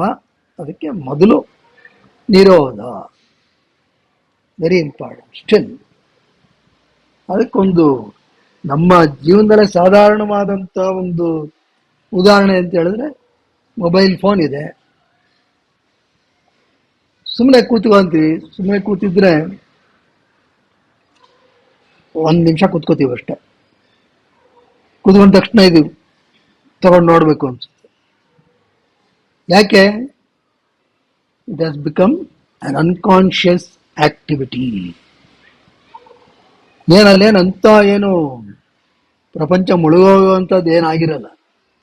ಆದರೆ ಅಭ್ಯಾಸ ಮಾಡಿ ಮಾಡಿ ಮಾಡಿ ಮಾಡಿ ಏನಾಗ್ಬಿಡುತ್ತೆ, ಏನು ತೋಚ್ಲಿಲ್ವಾ ಅಥವಾ ನೋಡು ಏನೋ ಹೊತ್ತು ಏನಿರಲ್ಲ. ಅಷ್ಟೇ ಅಲ್ಲ, ಇನ್ನ ತೀವ್ರವಾಗಿ ಹೋಗ್ಬಿಟ್ರೆ ಸೈಕಲಾಜಿಕಲ್ ಪ್ರಾಬ್ಲಮ್ ಆಗ್ಬಿಡುತ್ತೆ. Phantom ringing, Phantom vibration syndrome ಅಂತೆಲ್ಲ ಇದೆ. ಅಂದ್ರೆ ಅಲ್ಲೇನದು ರಿಂಗು ಆಗಿರಲ್ಲ, ವೈಬ್ರೇಟು ಆಗಿರಲ್ಲ, ಮೆದುಳಲ್ಲಿ ಆಗಿರುತ್ತೆ ಅದು ವೈಬ್ರೇಟ್. ಯಾಕೆ? ಅವಕ್ಕೆ ಇದು ಹೊಡ್ಕೊಂಡು ಅಭ್ಯಾಸ ಆಗ್ಬಿಟ್ಟು ಅದು ಹೊಡ್ಕೊಳ್ತಾ ಇರುತ್ತೆ. ಅವಾಗ ಸುಮ್ಮನೆ ಏನಾಯ್ತು ಅಂದ್ರೆ ಏನಾಗಿರಲ್ಲ. ಅಂತ ಸಮಯದಲ್ಲಿ ವಿತ್ತಾನ ಡಿಸ್ಟ್ರಾಕ್ಷನ್ಸ್. ಅಗೇನ್ ಮಾಡು ರಿಸ್ಟ್ರೈಂಟ್, ಬಿ ಸ್ಟಿಲ್. ಆಯ್ತು ನೋಡಲ್ಲ. ಆಗೇನಾಗುತ್ತೆ, ಇದು ಮಾಡ್ತಾ ಮಾಡ್ತಾ ಮಾಡ್ತಾ ಸಂಸ್ಕಾರ. ಸಂಸ್ಕಾರ ಅಂದ್ರೆ ಇಂಪ್ರೆಷನ್ಸ್ ಚೇಂಜ್ ಆಗ್ತಾ ಹೋಗುತ್ತೆ. ನಿನಗೆ ಮೊಬೈಲ್ ಎತ್ಕೊಂಡು ಅದು ಸಂಸ್ಕಾರ ನಿನ್ನನ್ನು ಕಾಡ್ತಾ ಇದೆ. ಈಗ ಮೊಬೈಲ್ 2 ನಿಮಿಷ ಎತ್ಕೊಳ್ದೇ ಇದ್ರೆ ನಿನಗೆ ಏನೋ ಪ್ರಪಂಚ ಏನೋ ಆಗ್ಬಿಟ್ಟಿದೆ, ಅಥವಾ ನಾನು ಯಾರಿಗೂ ಬೇಡವಾಗ್ಬಿಟ್ನಾ, ಯಾಕೆಂದ್ರೆ ಅದರಲ್ಲಿ ಇದ್ರೇನೆ ಯಾರೋ 4 ಜನ ಲೈಕ್ ಮಾಡಿದ್ರೇನೆ ಇವನಿಗೆ ಬದುಕಿರೋ ಸೂಚನೆ. ಆ ಥರ ಆಗ್ಬಿಟ್ಟಿದೆ. ಅದು ಭಯಂಕರ. ಮತ್ತೆ ಇದು ಆಬಾಲ ವೃದ್ಧರಾದಿಯಾಗಿ ಎಲ್ಲರನ್ನೂ ಕಾಡ್ತಾ ಇರತಕ್ಕಂಥ ಸಮಸ್ಯೆ ಅಂದ್ರೆ ಇವತ್ತಿದು ಮೊಬೈಲ್ ಅಡಿಕ್ಷನ್. ಈ ಥರದ್ದು ಬೇಕಾಷ್ಟು ಅಡಿಕ್ಷನ್ಗಳು, ರಾಗ ದ್ವೇಷ ಎಲ್ಲಿ ತನಕ ಇರುತ್ತೋ ಅಲ್ಲಿ ತನಕ ಈ ಥರದ್ದು ಎಲ್ಲ ಏನೋ ಒಂದು ಅಡಿಕ್ಷನ್, ಒಬ್ಬೊಬ್ರಿಗೂ ಒಂದೊಂದು ಅಡಿಕ್ಷನ್ ಅನ್ನು ಮಾತ್ರಕ್ಕೆ ಈ ಥರದ್ದೇ ಅಂತಲೇ ಇಲ್ಲ. ಎಕ್ಸೆಸಿವ್ ಅಟ್ಯಾಚ್ಮೆಂಟ್, ಅವರ್ಷನ್, ಫಿಯರ್ ಎಲ್ಲವೂ ಅದೇ ಯೋಚನೆಗಳು ಕಾಡ್ತಾ ಇರುತ್ತೆ. Patanjali says for a moment restrain, ಏನಾಗಲ್ಲ, ಮೌನ, stop. So that is the first shift. ಏನೋ unconscious reaction to conscious restrain ಅಷ್ಟೇ ಮಾಡ್ಬೇಕಾದ್ರೆ. ಇದಕ್ಕೊಂದು ಸೂತ್ರದಲ್ಲಿ ಅವ್ರು ಹೇಳ್ತಾರೆ. ಆಮೇಲೆ ಏನು ಮಾಡಬೇಕು, ಯಾವಾಗ ನಿನಗೆ ಈ ಸ್ಟಿಲ್ನೆಸ್, ಸಂಸ್ಕಾರ ಬಹಳ ಮುಖ್ಯ. ಸಂಸ್ಕಾರ ಮಾತ್ರಕ್ಕೆ ನಮಗೆಲ್ಲ ಜನ್ಮತಃನೇ ಬಂದ್ಬಿಡ್ಬೇಕು ಅಂದ್ರೆ ಆಗಲ್ಲ, ನಾವು ಬೆಳೆಸಿಕೊಳ್ಳಬೇಕು, ಬಹಳ ಮುಖ್ಯ. ಅದಕ್ಕೆ ಈ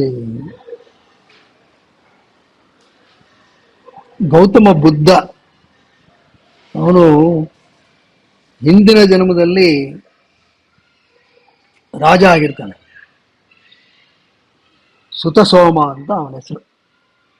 ಅವನಿಗೇನಪ್ಪ ಅಂತ ಹೇಳಿದ್ರೆ ಸತ್ಯದ ಕಡೆಗೆ ಒಲವು, ಕಿಂಗ್ ಬಟ್ ವೆರಿ ಟ್ರೂತ್ಫುಲ್. ಒಂಥರ ಏನೇ ಬಂದ್ರೂ ಸತ್ಯವನ್ನೇ ಹೇಳೋದು. ಅಲ್ಲಿ ಇನ್ನೊಬ್ಬ ರಾಜ ಇದ್ದ,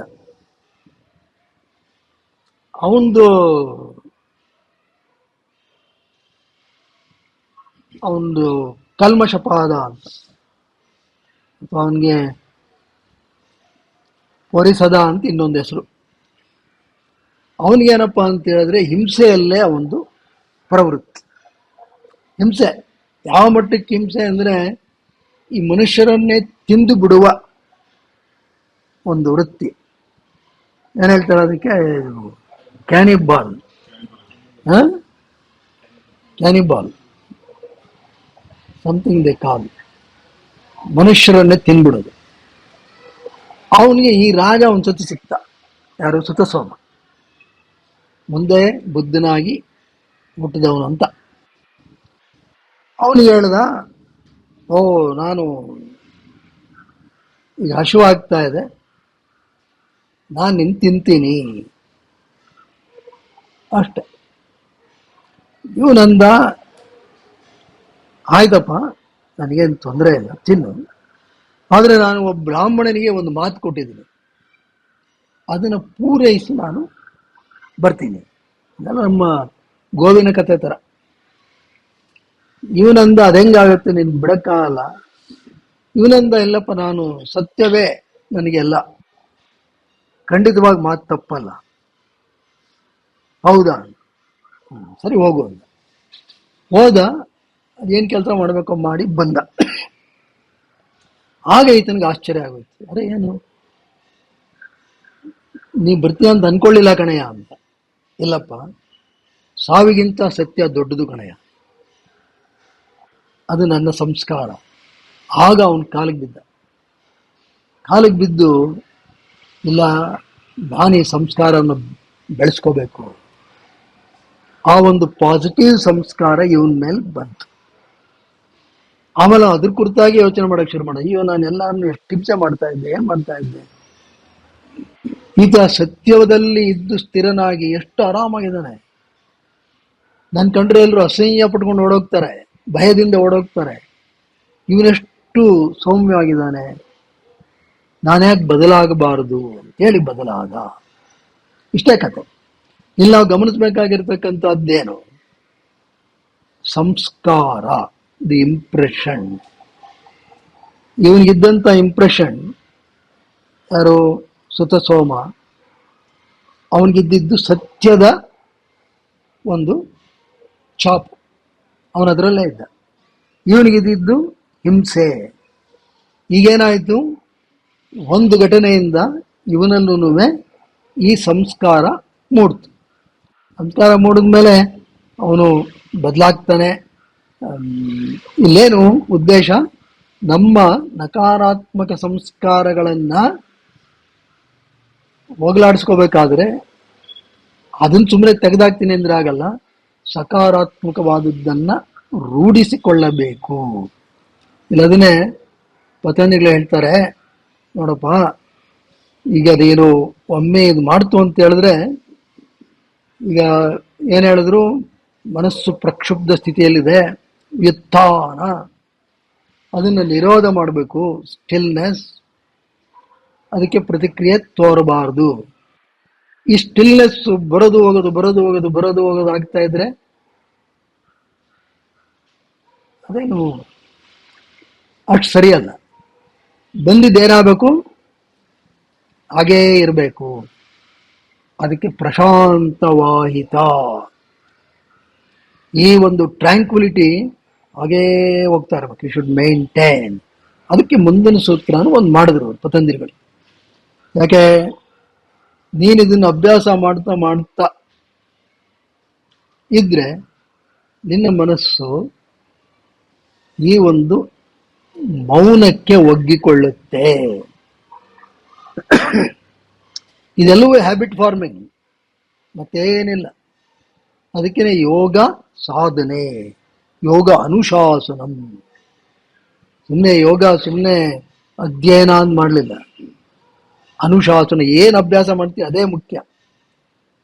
ಆಮೇಲೆ ಏನಾಗುತ್ತೆ? ಒಮ್ಮೆ ನಿನಗೆ ಈ ಮೌನ, ಏನೋ ಯೋಚನೆ ಬಂತು, ಅದಕ್ಕೆ ಪ್ರತಿಕ್ರಿಯೆ ಕೊಡದೆ ಮೌನ ಮಾಡದೆ, ಮತ್ತೆ ಮೌನವನ್ನೇ ಹಾಗೆ ಮುಂದುವರಿಸ್ತಾ ಇದ್ರೆ ಮೌನವೇ ನಿನ್ನೊಳಗಡೆ ಹರಿಯುತ್ತೆ. ಇದಕ್ಕೇನೆ ಫ್ಲೋ ಅಂತ ಹೇಳೋದು. Simply flows. ಅದಕ್ಕೆ ಪತಂಜಲಿಗಳು ಪ್ರಶಾಂತವಾಹಿತ. ಮೊದಲನೇದಾಗಿ ಏನು ಮಾಡಬೇಕು? ಮನಸ್ಸು ರೆಸ್ಟ್ಲೆಸ್ ಇದೆ, ಸ್ವಲ್ಪ ಎಫರ್ಟ್ ಹಾಕ್ಬೇಕು. ಯಾಕೆ? ಏನೋ ಯೋಚನೆ ಬರುತ್ತೆ, ಪ್ರತಿಕ್ರಿಯಿಸಿ ಕೊಟ್ಟು ಹಾಳು ಮಾಡಿದ್ದೀವಿ. ಈಗ ಅದನ್ನು ರಿಸ್ಟ್ರೈಂಟ್ ಮಾಡಬೇಕಾದ್ರೆ ಸ್ವಲ್ಪ ಗಮನ ಕೊಡಬೇಕು, ಪ್ರಯತ್ನ ಮಾಡಬೇಕು. ಪ್ರಯತ್ನ ಮಾಡ್ತಾ ಏನಾಗ್ಬಿಡುತ್ತೆ? ಈ ಎಫರ್ಟ್ ಅನ್ನೋದೇನಾಗುತ್ತೆ? ಎಫರ್ಟ್ಲೆಸ್ ಆಗ್ಬಿಡುತ್ತೆ. You will naturally become calm. ಅದು ಪ್ರಶಾಂತವಾಯಿತ. ಅಲ್ಲಿಗೆ ಬರ್ಬೇಕಯ್ಯ. ಬಂದಾದ್ಮೇಲೆ ಏನಾಗಬೇಕು? ಮನಸ್ಸು ಆಗೇನಾಗ್ಬಿಡುತ್ತೆ? ಸಾಧಾರಣವಾಗಿ ಮನಸ್ಸು ಏನಾಗುತ್ತೆ? Multi pointed. ನಾವು ಸುಮ್ಮನೆ ಮಲ್ಟಿ ಪ್ರೊಸೆಸಿಂಗ್ ಅಂತ ಕರಿತೀವಿ, ಮಾಡ್ತಿರಲ್ಲ. ಅದು ಮಾಡೋದೇ ಒಂದಾದ್ಮೇಲೆ ಒಂದು. ಆದರೆ ಎಷ್ಟು ವೇಗವಾಗಿ ಮಾಡುತ್ತೆ ಅಂದರೆ ನಮಗೆ ಗೊತ್ತಾಗಲ್ಲ. 108 ಡಿಸ್ಟ್ರಾಕ್ಷನ್. ಅದಕ್ಕೆ ಪತಂಜಲಿಗಳು ಬಳಸ್ತಕ್ಕಂಥ ಪದ ಸರ್ವತ್ರತ.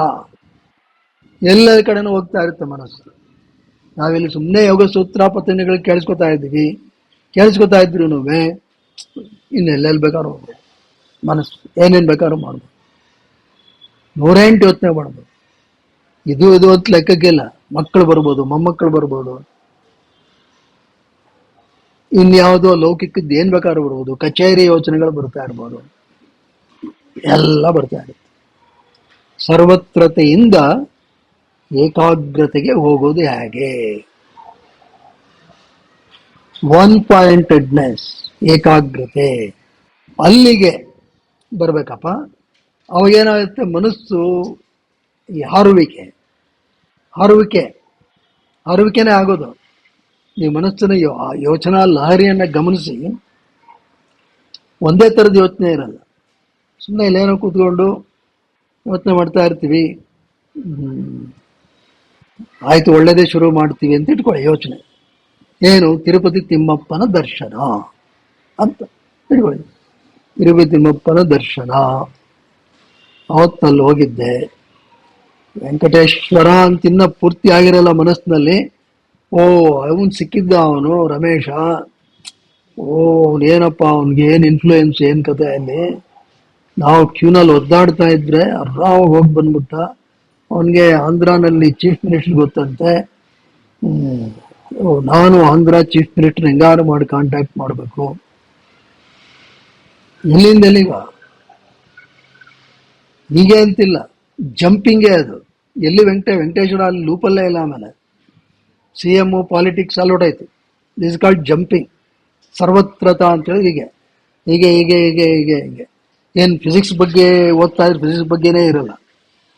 ಫಿಸಿಕ್ಸ್ ಇಂದ ಇನ್ನೆಲ್ಲ ಹೊಡೋಗ್ಬಿಡುತ್ತೆ. ಫ್ರಮ್ ಫಿಸಿಕ್ಸ್ ಇಂದ ಫಿನ್ಲ್ಯಾಂಡ್ ಬೇಕಾದ್ರೆ ಹೊಡೋಗುತ್ತೆ ಮನಸ್ಸು.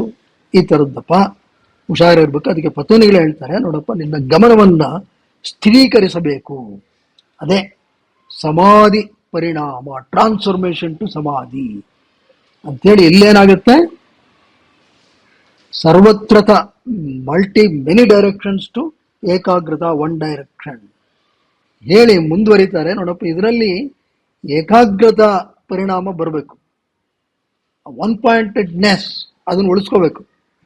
ಅದಕ್ಕೆ ಮುಂದಿನ ಸೂತ್ರವನ್ನು ಹೇಳ್ತಾರೆ. ಸೂತ್ರದಲ್ಲಿ ಏನು ಹೇಳ್ತಾರೆ ಅಂತ ಹೇಳಿ ಸಾರಾಂಶ ನೋಡು. ನಿನಗೆ ಬರೀ ಮೌನ ಅಷ್ಟೇ ಅಲ್ಲ, ಯಾವುದೋ ಒಂದು ವಿಷಯದ ಬಗ್ಗೆ ಯೋಚನೆ ಮಾಡ್ತಿದ್ಯಾ, ಯಾವುದೋ ಒಂದು ಉದಾಹರಣೆಗೆ ಆಯಿತು, ತಿರುಪತಿ ತಿಮ್ಮಪ್ಪಂದೇ ತಗೊಳ್ಳಿ. ವೆಂಕಟೇಶ್ವರರನ್ನ ನೀನು ಕಣ್ಣು ಮುಚ್ಚಿ ಆ ವಿಗ್ರಹ, ಆ ದರ್ಶನವನ್ನ ನೆನಪು ಮಾಡ್ಕೋಬೇಕು. ಸ್ವಲ್ಪ ಹೊತ್ತು ನೆನಪು ಮಾಡ್ಕೋತೀಯ, ಹೊಟ್ಟೋಗ್ಬಿಡುತ್ತೆ. ನೆನಪು ಮಾಡ್ಕೋತೀಯ, ಹೊಟ್ಟೋಗ್ಬಿಡುತ್ತೆ. ಸಾಧಾರಣವಾಗಿ ನಡೀತಾ ಇರುತ್ತೆ. ಅದನ್ನ ಈಗೇನು ಮಾಡಬೇಕು, ಪತಂಜಲಿ ಹೇಳ್ತಾರೆ ವೆಂಕಟೇಶ್ವರ. ಯಾಕೆಂತಂದ್ರೆ ಈ ಯೋಚನೆಯ ಒಂದು ಪ್ರಮುಖ ಲಕ್ಷಣ ಏನು ಹೇಳಿ, ಬರ್ತಾ ಇರುತ್ತೆ ಹೋಗ್ತಾ ಇರುತ್ತೆ, ಬರ್ತಾ ಇರುತ್ತೆ ಹೋಗ್ತಾ ಇರುತ್ತೆ. ಉದಯ, ಸ್ಥಿತಿ, ನಾಶ. ಈಗ ಉದಯ ಆಗುತ್ತೆ, ಸ್ವಲ್ಪ ಸ್ಥಿತಿಲಿರುತ್ತೆ, ನಾಶ ಆಗ್ಬಿಡುತ್ತೆ. ಎಲ್ಲ ಯೋಚನೆನೂ ಅಷ್ಟೇ. ಹಾಗೆ ಸತತವಾಗಿ ಅದನ್ನೇ ಇಟ್ಕೋಬೇಕು ಅಂತೇಳಿ ಅದನ್ನೇ ಮಾಡ್ತಾ ಇರ್ಬೇಕು. ಅಂದ್ರೆ ವೆಂಕಟೇಶ್ವರ ಆ ವಿಗ್ರಹ ನಿನ್ನ ಕಲ್ಪನೆಗೆ ಬರ್ತಾರೆ, ಮತ್ತೆ ವಿಗ್ರಹದ್ದೇ ಕಲ್ಪನೆ. ಅದು ಸ್ವಲ್ಪ ಹೊತ್ತಿಗೆ ಅದು ಇನ್ನೇನು ಹೊಟ್ಟೋಗ್ತಾ ಇದೆ, ಮತ್ತೆ ಅದೇ ಬರಬೇಕು, ಮತ್ತೆ ಅದೇ ಬರಬೇಕು, ಅದೇ ಬರಬೇಕು, ಅದೇ ಬರಬೇಕು.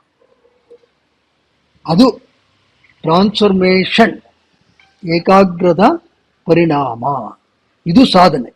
ಹಾಗಾಗಿ ಇದನ್ನ ಪತಂಜಲಿಗಳು ಹೇಳ್ತಾರೆ. ಇದನ್ನ ಇವತ್ತು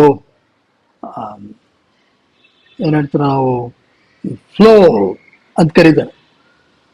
ಆ ಫ್ಲೋಗೆ ಮುಂದೆ ನೋಡೋಣ. ಪತಂಜಲಿಗಳು ಅದಕ್ಕಿಂತ ಅತ್ಯುತ್ತಮವಾದ ರೀತಿಯಲ್ಲಿ ನಮಗೆ ಅದು ಹೇಗೆ ಸಾಧ್ಯ ಆಗುತ್ತೆ ಅಂತಕ್ಕಂಥದ್ದನ್ನ ಬಹಳ ನಿಖರವಾಗಿ, ಸ್ಪಷ್ಟವಾಗಿ ನಿರೂಪಿಸಿದ್ದಾರೆ. ಹಾಗಾಗಿ ಮುಂದಿನ ಸೂತ್ರ ಕೇಳಿಸ್ಕೊಳ್ಳಪ್ಪ ಅರ್ಜುನ, 3.9. ಇದರಲ್ಲಿ ಏನಿದೆ ಅಂತ ಹೇಳಿದ್ರೆ, ಮೊದಲನೇದು ಹೇಳಿದ್ರಲ್ಲ, ಡಿಸ್ಟ್ರಾಕ್ಟೆಡ್ ಮೈಂಡ್, ಅದ್ರದ್ದು ಅದನ್ನ ನೋಡಪ್ಪ, ಗಮನಿಸು. ವ್ಯುತ್ಥಾನ ನಿರೋಧ ಸಂಸ್ಕಾರಯೋ ಅಭಿಭವ ಪ್ರಾದುರ್ಭಾವೌ ನಿರೋಧ ಕ್ಷಣ ಚಿತ್ತ ಅನ್ವಯ ನಿರೋಧ ಪರಿಣಾಮ. ಇಲ್ಲಿ ನಿರೋಧ ಪರಿಣಾಮ ಅಂತ ಅಂದ್ರೆ ಟ್ರಾನ್ಸ್ಫಾರ್ಮೇಶನ್ ಟು ರಿಸ್ಟ್ರೈಂಟ್, ಕಾಮ್ನೆಸ್. ಇದು ಹೇಗಾಗುತ್ತೆ ನೋಡಪ್ಪ. ವ್ಯುತ್ಥಾನ ನಿರೋಧ ಸಂಸ್ಕಾರಯೋ. ವ್ಯುತ್ಥಾನ ಅಂತ ಹೇಳಿದ್ರೆ ಹೊರಗೆಳೆಯೋದು, ನಿರೋಧ ಅಂತ ಹೇಳಿದ್ರೆ ಅದನ್ನ ತಡೆ ಹಿಡಿಯೋದು, ಅದಕ್ಕೆ ಪ್ರತಿಕ್ರಿಯೆ ಕೊಡದೇ ಇರೋದು. ತಡೆ ಹಿಡಿಯೋದು ಅಂದ್ರೆ ಅದೇನೋ ತಳ್ಳಿಬಿಡ್ತೀವಿ ಅಂತಲ್ಲ, ಅದಕ್ಕೇನು ಮಾಡಲ್ಲ. ಏನೋ ಯೋಚನೆ ಬಂತು ಸುಮ್ಮನೆ ನೋಡ್ತೀನಿ ಅಷ್ಟೇ, ಏನು ಮಾಡಲ್ಲ, ಪ್ರತಿಕ್ರಿಯೆ ಕೊಡಲ್ಲ. ಇದು ಎರಡೂ ಸಂಸ್ಕಾರನೇ. ಸಂಸ್ಕಾರ ಅಂತ ಹೇಳಿದ್ರೇನು, ಇಂಪ್ರೆಷನ್ಸ್. ನಮ್ದೇನು ಸಮಸ್ಯೆ ಆಗಿದೆ, ವ್ಯುತ್ಥಾನ ಏನೋ ಡಿಸ್ಟ್ರಾಕ್ಷನ್ ಬರುತ್ತೆ, ಅದಕ್ಕೇನೋ ಉತ್ತರ ಕೊಡ್ತೀವಿ, ಹಿಂಗಲ್ಲ ಹಂಗೆ ಅಂತ, ಅದು ಇನ್ನೇನು ಉಟ್ಕೊಳ್ಳುತ್ತೆ, ಅದಾಗಲ್ಲ. ಹೀಗೆ ಗಮನಿಸಿ, ಬಹಳ ಮಜಾ ಇರುತ್ತೆ ಮನಸ್ಸು. ಅದು ವ್ಯುತ್ಥಾನ. ಯಾಕೆ ಅದು ಅಭ್ಯಾಸ ಮಾಡ್ಬಿಟ್ಟಿದೀವಿ, ಅದು ಹಂಗೆ ಹೋಗ್ತಾ ಇರುತ್ತೆ. ಅದಕ್ಕೆ ಪತಿನ ಹೇಳ್ತೇನೆ ನಿರೋಧ ಸಂಸ್ಕಾರ. ಅದಕ್ಕೆ ಪ್ರತಿಕ್ರಿಯೆ ಅಭ್ಯಾಸ ಮಾಡಿ ಮಾಡಿ ಮಾಡಿ ಮಾಡಿ ಮಾಡ್ತಾ ಇದ್ರೆ ಇವೆರಡು ಅಂತ ಹೇಳಿದ್ರೆ ವ್ಯುತ್ಥಾನ ನಿರೋಧ. ಅಭಿಭವ ಪ್ರಾದುರ್ಭಾವ. ಅಭಿಭವ ಅಂತ ಹೇಳಿದ್ರೆ ಅಡಗಿಸೋದು, ಮುಚ್ಚಿ ಹೋಗೋದು. ಪ್ರಾದುರ್ಭಾವ ಅಂತ ಹೇಳಿದ್ರೆ ಪ್ರಕಟಗೊಳ್ತಕ್ಕಂಥದ್ದು. ಇದು ವ್ಯುತ್ಥಾನ ನಿರೋಧ. One is distraction, another is silence. ನಿರೋಧ ಇದೇನಾಗುತ್ತೆ, ಯಾವಾಗಲೂ ವ್ಯುತ್ಥಾನದಲ್ಲೇ ಇದ್ರೆ ಇದ್ದೇ ಇರುತ್ತೆ. ಅದಾಗೆ ಅಭ್ಯಾಸ ಆಗಿದೆ. ಮತ್ತೆ ಹೇಳ್ತಾರೆ ಈಗ ನಿರೋಧ, ಇದು ಸಂಸ್ಕಾರ ಬೆಳೆಸ್ಕೊ.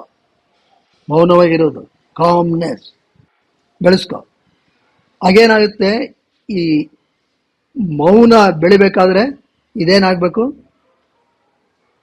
ಮುಚ್ಚೋಬೇಕು. ಎರಡು ಒಟ್ಟಿಗೆ ಇರೋಕ್ಕಾಗಲ್ಲ. ಇಲ್ಲ ಇದಿರಬೇಕು, ಇಲ್ಲ ಇದಿರಬೇಕು. ಇವೆರಡು ನೋಡಪ್ಪ, ಒಂದು ಮುಚ್ಚಿ ಹೋಗೋದು, ಇನ್ನೊಂದು ಪ್ರಾದುರ್ಭಾವ ಆಗ್ಬೇಕು.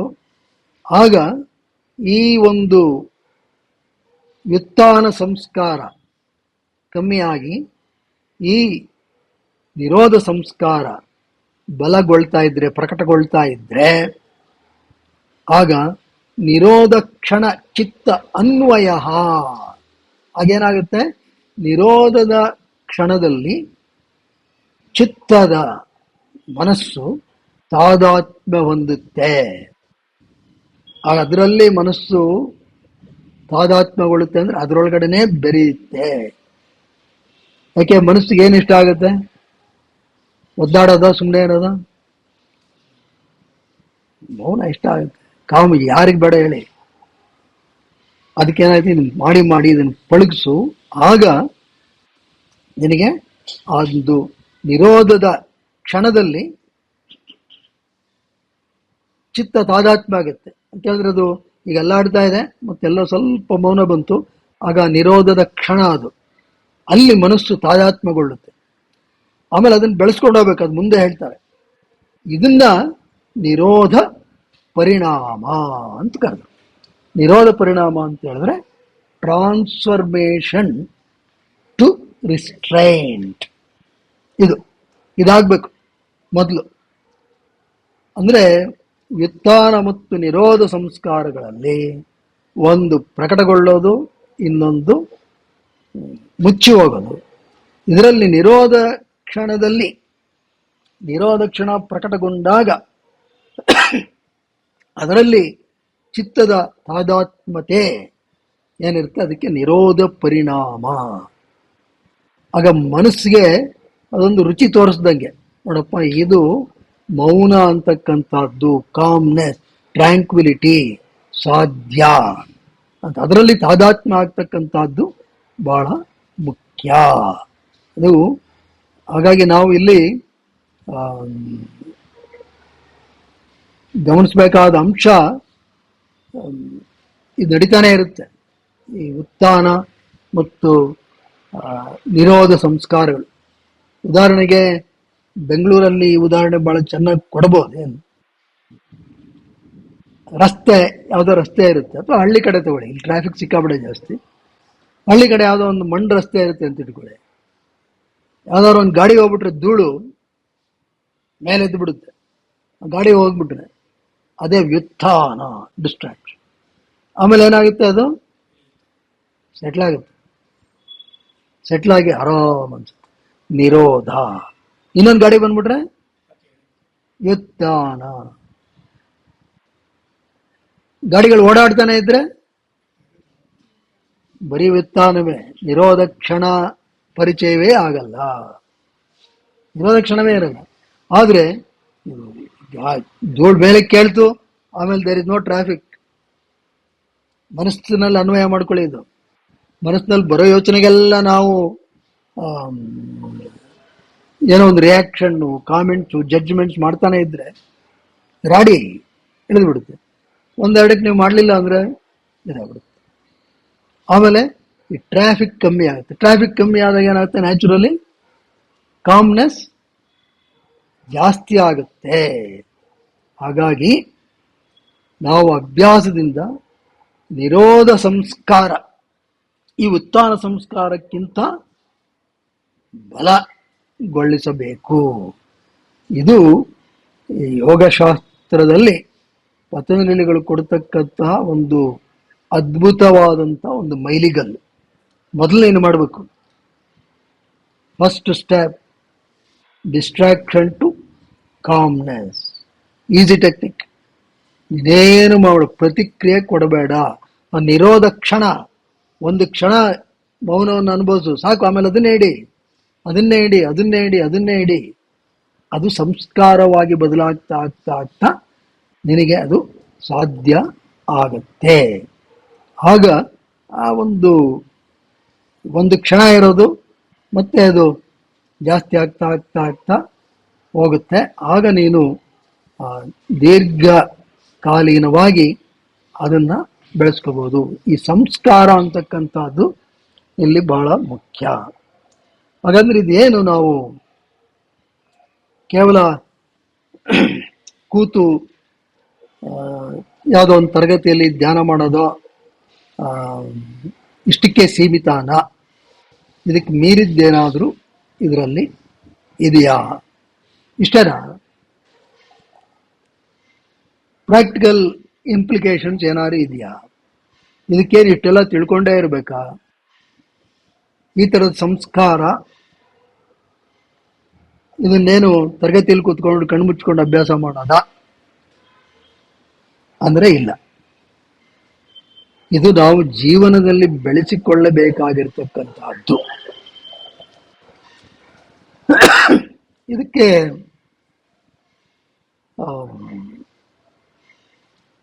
ಒಂದು ವಿಭಿನ್ನವಾದಂಥ ಉದಾಹರಣೆ ತಗೊಳ್ಳೋಣ. ಇದು ಸುಮಾರು 120 ವರ್ಷಗಳ ಹಿಂದಿನ ಮಾತು. ಆಂಧ್ರ ಈಸ್ಟ್ ಗೋದಾವರಿ ಡಿಸ್ಟ್ರಿಕ್ಟ್ ಕಡೆ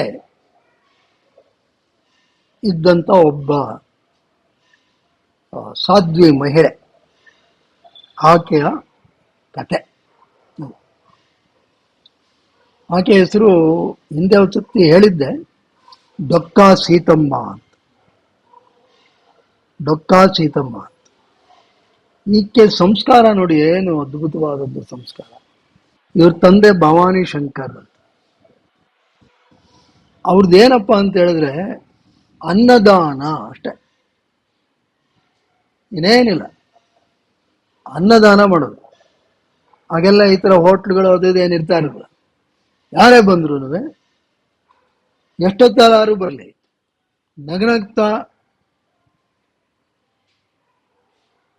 ಅವ್ರಿಗೆ ಬೇಕಾದ ಅಡುಗೆ ಮಾಡಿ ಹೊಟ್ಟೆ ತುಂಬ ತಿನ್ನಿಸಿ, ಒಂದು ದಿವಸ ಬೇಕಾದ್ರೆ ಇರಿ ಅಂತೇಳಿ ಮಾಡ್ತಾ ಇದ್ದಂಥವ್ರು. ಈಕೆಗೆ ಪುಟ್ಟ ವಯಸ್ಸಿರುವಾಗಲೇ ಇವ್ರ ತಾಯಿ ಸತ್ತೋಗ್ತಾರೆ. ಆದ್ರೂ ಭವಾನಿ ಶಂಕರ್ ನಮ್ಮ ಅನ್ನದಾನವನ್ನು ಮುಂದುವರಿಸ್ತಾರೆ. ವಿಶೇಷ ಅಂತ ಹೇಳಿದ್ರೆ, ಈಕೆಗೆ 6 ವರ್ಷ ಆಗಿದ್ದಾಗ ಅವ್ರ ತಾಯಿ ಸತ್ತೋಗ್ತಾರೆ. ಅಡುಗೆ ಮಾಡ್ಬೇಕಲ್ಲ, 6 ವರ್ಷದ ಮಗು ಅಡುಗೆ ಮಾಡ್ತಾ ಇತ್ತು. 6 ವರ್ಷದ ಮಗು ಬಂದವ್ರಿಗೆಲ್ಲ ಅಡುಗೆ ಮಾಡ್ತಾ ಇತ್ತು. ಇನ್ನು 6 ವರ್ಷದ ಮಕ್ಕಳಿಗೆ ಈಗಲೂ ಟಾಮ್ ಅಂಡ್ ಜೆರ್ರಿ ನೋಡು ಅಂತೇಳಿ ಬಾಯಿಗೆ ತುರುಕ್ತಾ ಇರ್ತೀವಿ. ಆದರೆ ಇದು ಸಂಸ್ಕಾರ ಮಾಡಿ ಅಪ್ಪುಂಜದ ಕೂತು ಎಲ್ರಿಗೂ ಬಡಿಸೋಳು. ಹಾಗೆ ಅಭ್ಯಾಸ ಆಗಿ ಒಮ್ಮೆ ಯಾವುದೋ ಒಬ್ಬ ಪಂಡಿತರು ಅಕಸ್ಮಾತ್ತಾಗಿ ಅಲ್ಲಿ ಬಂದಿದ್ರು. ಅವರು ಶ್ರೇಷ್ಠರು, ಯುವಕ, ಶ್ರೀಮಂತ. ಇವ್ರ ತಂದೆ ಊರಲ್ಲಿ ಇರಲಿಲ್ಲ. ಊರಲ್ಲಿ ಇಲ್ಲದೆ ಇದ್ದಾಗ ಈ ಪುಟ್ಟ ಬಾಲಕಿ ಅವ್ರಿಗೆ ಸತ್ಕಾರ ಮಾಡಿ ಬಡಿಸಿ ಅವ್ರಿಗೆ ಆಶ್ಚರ್ಯ ಆಗ್ಬಿಡ್ತು. ಎಂಥ ಸಂಸ್ಕಾರ ಇದು! ಏನು ಈ ವಯಸ್ಸಲ್ಲಿ! ಆಕೆಗಾಗ 10 ವರ್ಷನೇ ಏನಾಗಿತ್ತು. ಆತನಿಗೆ ಈಕೆ ಮೇಲೆ ಸ್ವಲ್ಪ ಇಷ್ಟ ಆಯ್ತು. ಇನ್ನ ಆಗ್ತಾ ಅವಿವಾಹಿತ. ಅವ್ರ ತಂದೆ ಬಂದ ಮೇಲೆ ಆತ ಹೇಳಿದಂತೆ, ಏನು ಸಂಸ್ಕಾರ ಕೊಟ್ಟಿದ್ದೀರಾ? ನಾನು ಈ ತೀರ್ಥದವನು. ಆತ ಬಹಳ ದೊಡ್ಡ ವಿದ್ವಾಂಸನೂ ಆಗಿದ್ದ, ಶ್ರೀಮಂತನೂ. ಅಲ್ಲೇ ಒಂದು ಲಂಕಾಲ್ ಗನ್ನವರಂ ಅಂತ ಏನೋ ಒಂದು ಊರು, ಅಲ್ಲಿರ್ತಕ್ಕಂಥವನು.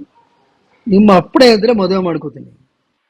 ಆಮೇಲೆ ಅವ್ರ ತಂದೆನೇ ಎಲ್ಲ ನೋಡಿದ್ರು, ಮದುವೆ ಮಾಡಿಕೊಟ್ರು. ಇವರು ಅಲ್ಲಿ ಹೋಗ್ತಾರೆ. ಇವರು ಶ್ರೀಮಂತರು ಬೇರೆ. ಶ್ರೀಮಂತರು ಅಂದಮೇಲೆ ಆಕೆಗೆ ಅನ್ನದಾನಕ್ಕೆ ಇದ್ದಿದ್ದು ಅಡೆತಡೆ ಇಲ್ಲ. ಇವರು ಭಾರಿ ಖುಷಿ ಆಗೋದು. ಅಲ್ಲಿ ಒಬ್ಬ ಹೇಗಿರುತ್ತೆ ಅಂದ್ರೆ ಯಾವುದೇ ಒಂದು ಇದರಲ್ಲಿ ನಾವು ಸಂಯಮ ಅಂತ ಹೇಳಿದ್ರೆ ಏನು, ಧಾರಣ, ಧ್ಯಾನ, ಸಮಾಧಿ ಮೂರು ಇರ್ತಕ್ಕಂಥ. ಮತ್ತೆ ಇದು ಯಾತಕ್ಕೆ ದಾರಿ ಮಾಡಿಕೊಡುತ್ತೆ? ನಮ್ಮ ನಿಜ ಸ್ವರೂಪವನ್ನ ಅರಿಯೋದಕ್ಕೆ. ಮತ್ತು ವೇದಾಂತ ಏನ್ ಹೇಳುತ್ತೆ? ನೋಡಪ್ಪ, ನಿನ್ನ ನಿಜ ಸ್ವರೂಪ ಅರಿತ್ರೆ ನೀನು ಎಲ್ಲವನ್ನು ಅರಿತಂತೆ. ಅದರ್ಥ ಏನು? ಒಬ್ಬ ಜ್ಞಾನಿಗೆ, ಎಲ್ಲರೂ ಬ್ರಹ್ಮಂತರನೇ ಕಾಣಿಸ್ತಾರೆ, ಎಲ್ಲರೂ ದೇವರೇ ಅವನಿಗೆ. ಅವನು ಯಾರೋ ಒಬ್ಬರನ್ನ ಕೀಳು ಮೇಲು ಅಂತಾಗ್ಲಿ ಏನು ಅನ್ಸಲ್ಲ. And is empathy is highest. Empathy ಅಂತ ಹೇಳಿದ್ರೆ ಏನು? ನಮ್ಮ ನೋವಿಗೆ ಸ್ಪಂದಿಸೋದು ಅಂತೇಳಿ ಏನೋ ಮಾಡ್ಬಿಡ್ತಾರೆ ಅಂತಲ್ಲ, ನೋವು ಅವ್ರಿಗೆ ತಕ್ಷಣ ಅರ್ಥ ಆಗುತ್ತೆ. ಆ ಮಟ್ಟಕ್ಕಿರೋದು, ಆ ತಾದಾತ್ಮತೆ ಆ ಮಟ್ಟಕ್ಕೆ ಬಂದ್ಬಿಡುತ್ತೆ. ಒಮ್ಮೆ ಅಲ್ಲೊಬ್ಬ ಹರಿಜನ ಅಲ್ಲಿ ಗೋದಾವರಿ ನದಿ ದಾಟ್ಬೇಕಾದ್ರೆ ಪ್ರವಾಹ ಬಂದ್ಬಿಡುತ್ತೆ. ಮಧ್ಯ ಸಿಗಾಕೊಂಡ್ಬಿಡ್ತಾನೆ. ಏನ್ ನೀರು ಮಂಡಿ ಮಟ್ಟಕ್ಕೆ ಬರ್ತಾ ಇದೆ, ಕಗ್ಗತ್ಲು, ರಾತ್ರಿ ಆಗ್ಬಿಟ್ಟಿದೆ, ಹೋಗಕ್ಕಾಗ್ತಿಲ್ಲ, ಹಶುವು. ಅವನು ಇವರೂರಿಂದ ಹಲವಾರು ಮೈಲಿ ದೂರ ಇತ್ತು, ಬೊಕ್ಕಾಸಿತಮ್ಮ ದೂರಿಂದ ಹಲವಾರು ಮೈಲಿ. ಅಲ್ಲಿಗೆ ಏನು ತೋದ್ದೆ ಕೂಕೊಂಡಂತೆ, ಅಮ್ಮ ಡೊಕ್ಕ ಸೀತಮ್ಮ, ನನಗೆ ಹಶುವಾಗ್ತಿದೆಯಮ್ಮ, ನೀನ್ ನಂಬ್ಕೊಂಡು ಬಂದೆ ನಾನು. ಈಕೆಗೆ ಎಚ್ಚರ ಆಯ್ತಂತೆ ಲೆಕ್ಕ. ಈಕೆಗೆ ಎಚ್ಚರ ಆಯ್ತಂತೆ. ಎಚ್ಚರ ಗಡ್ಡನ್ನ ಎಬ್ಬಿಸ್ಲಂತೆ. ಮಳೆ ಬೇರೆ ಬರ್ತಾ ಇದೆ, ಜೋರ್ ಮಳೆ. ನಡೀರಿ, ಯಾರೋ ಹಶುಕೊಂಡಿದ್ದಾರೆ, ನಡೀರಿ. ಏನ್ ಮಳೆ ಬರ್ತಾ ಇದೆ? ಇಲ್ಲ ಬನ್ನಿ, ನನಗೆ ಗೊತ್ತಾಗ್ತಾ ಇದೆ, ಯಾರ್ದೋ ಒಬ್ರದ್ದು ಹಶು ನನಗೆ ಗೊತ್ತಾಗ್ತಾ ಇದೆ. ಆಮೇಲೆ ಬಂದ್ಮೇಲೆ ಅಲ್ಲಿ ನದಿ ಹರಿತಾ ಇದೆ. ಆಮೇಲೆ ಗಂಡಿಗೆ ಹೇಳಿದಂತಿಲ್ಲ, ನಾನು ದಾಟ್ಬೇಕಲ್ಲಿ, ಹೋಗಿ ನೋಡೋಣ. ಅವ್ರು ಯಾರನ್ನೋ ಒಬ್ಬ ದೋಣಿ ನಡೆಸೋವನ್ನ ಕರೆದು ಹೋಗಿ ನೋಡಿದ್ರೆ ಇವನಲ್ಲಿ ಇದಾನೆ. ಅವ್ರನ್ನ ಕರ್ಕೊಂಬಂದು ಮನೆಯಲ್ಲಿ ಆ ರಾತ್ರಿ ಊಟ ಹಾಕಿ ಬಡಿಸಿ, ಒಬ್ಬ ಹರಿಜನ ಅವನಿಗೆ ಅನ್ನಾಹಾರಗಳನ್ನು ಕೊಟ್ಟು ನಿದ್ರೆ ಮಾಡಿಸಿ 2 ದಿವಸ ನೋಡಿಕೊಂಡು ಉಪಚಾರ ಮಾಡಿ ಕಳಿಸ್ಕೊಡ್ತಾರೆ. ಈಗ ನಾವು ಗಮನಿಸ್ಬೇಕಾಗಿರ್ತಕ್ಕಂಥದ್ದು ಒಂದು, ಈಕೆಯ ಒಂದು ಸಾಧನೆ ಏನು? ಅನ್ನದಾನ. ಆಕೆ ಯಾವುದು ತಪಸ್ಸು ಯೋಗ ಮಾಡಿದವಳಲ್ಲ, ಬರೀ ಅನ್ನದಾನ. ಹೇಗ್ ಮಾಡಿದ್ಲು ಅನ್ನದಾನ? ಹೇಗ್ ಮಾಡಿದ್ಲು ಅಂತ ಹೇಳಿದ್ರೆ, ಆಕೆ ಬೇರೆಯವರಲ್ಲಿದ್ದಂಥ ಹಸಿವನ್ನ ತನ್ನ ಹಸಿವಾಗಿ ಕಂಡಳು. ನಾವು ಹೇಗೆ ಬೇರೆಯವರಲ್ಲಿರ್ತಕ್ಕಂತಹ ದೈವತ್ವವನ್ನು ನೀನು ಕಾಣಬೇಕು ಅಂತೀವೋ, ಹಸುವು ಅದೇ ತರ ಅಲ್ವೇ? ಹಸುಗೆ ಹೇಳ್ತಾರಲ್ಲ, ಯಾವ ದೇವಿ ಸರ್ವಭೂತೇಷು ಕ್ಷುಧಾರೂಪೇಣ ಸಂಸ್ಥಿತ, ನಮಸ್ತಸ್ಮೈ ನಮಸ್ತಸ್ಮೈ ನಮಸ್ತಸ್ಮೈ ನಮೋ ನಮಃ ಅಂತ. ಅಂದ್ರೆ ಇನ್ನು ಹಸಿವಿನ ರೂಪದಲ್ಲೂ ಇದೆಯಮ್ಮ ಅಂತ ಅಲ್ವೇ? ಹಸಿವಿನ ರೂಪದಲ್ಲೂ ಇದಾನೆ. ಕೃಷ್ಣನ ಹೇಳ್ತಾನಲ್ಲ, ಅಹಂ ವೈಶ್ವಾನರೋ ಭೂತ್ವ ಪ್ರಾಣಿನಾಂ ದೇಹಮಾಶ್ರಿತ ಪ್ರಾಣಾಪಾನ ಸಮಾಯುಕ್ತ ಪಚಾಮ್ಯನ್ನಂ ಚತುರ್ವಿಧಂ. ನಾನೇನಾಗಿದ್ದೀನಿ? ಹಶುವು ನಾನೇನೆ, ಅಗ್ನಿ ರೂಪದಲ್ಲಿ ಇದೀನಿ ನಾನು ಅಂತ. ಅಂದ್ರೆ ಈಕೆಗೂ ಪ್ರಾಯಶಃ ಆ ಒಂದು ಸಾಕ್ಷಾತ್ಕಾರ ಹಸುವಿನ ರೂಪದಲ್ಲಿ ಆಗಿತ್ತು. ಯಾರಿಗೆ ಹಸುವಾದ್ರೂ ಈಕೆ ಊಟ ಮಾಡಿದ್ರೆ ಈಕೆಗೆ ಹಸು ಗೊತ್ತಾಗೋದಂತ. ಏನೋ ಹಸುವಾಗ್ತಾ ಇದೆ ಅಂದ್ರೆ ಯಾರೋ ಹಸಿದವ್ರು ಇದ್ದಾರೆ ಅಂತ. ಅದು ಸಾಧನೆ. ಮನಸ್ಸನ್ನ ಆ ಮಟ್ಟಕ್ಕೆ ನಾವು ಈ ತರ ಸಾಧನೆಯಿಂದಾನು ತೆಗೆದುಕೊಂಡು ಹೋಗ್ಬೋದು. ಎಲ್ಲಿ ತನಕ ಬಂತು ಅಂತ ಹೇಳಿದ್ರೆ ಇವರ ಮಹಿಮೆ ಎಲ್ರಿಗೂ ಗೊತ್ತಾಗುತ್ತೆ.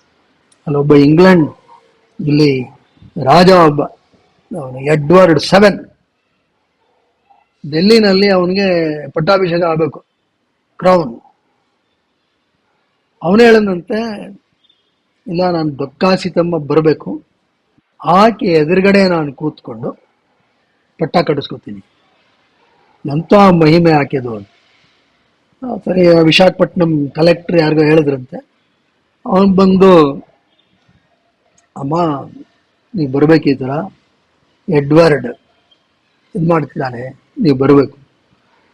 ಈ ಕೇಳದಂತೆ, ಇಲ್ಲಪ್ಪ ಇಲ್ಲಿ ತುಂಬ ಜನ ಹಸುಕೊಂಡು ಬರ್ತಾರೆ, ನಾನು ಡೆಲ್ಲಿಗೆಲ್ಲ ಬರೋಕ್ಕೆ ನಂಗೆ ಇಷ್ಟನೂ ಇಲ್ಲ, ನನಗೆ ಅದು ಬೇಕಾಗೂ ಇಲ್ಲ. ನನಗೆ ಒಂದೇ ಒಂದು ಸೂತ್ರ, ನಮ್ಮಪ್ಪ ಕಳಿಸಿರೋ ಸಂಸ್ಕಾರ ಏನು, ಅನ್ನದಾನ ಅಷ್ಟೇ. ಎಷ್ಟು ಮಟ್ಟಿಗೆ ಅಂದರೆ ಎಷ್ಟೋ ಜನಕ್ಕೆ ಆಕೆ ಬುತ್ತಿನ ಕಟ್ಕೊಳ್ಳೋಳಂತೆ. ಬೆಳಗ್ಗೆ ಬುತ್ತಿ ಕಟ್ಕೊಟ್ಟು ಹೋಗಿ ನೀವು ಮಧ್ಯಾಹ್ನ ಊಟ ಮಾಡ್ಕೊಳ್ಳಿ, ಅಷ್ಟು ಅಷ್ಟು ಸಾಧನೆ. ಇವನು ಹೇಳಿ ಕಳಿಸ್ರಂತೆ ಕಲೆಕ್ಟ್ರು, ಇಲ್ಲ ಬರಲ್ಲ ಅಂತ.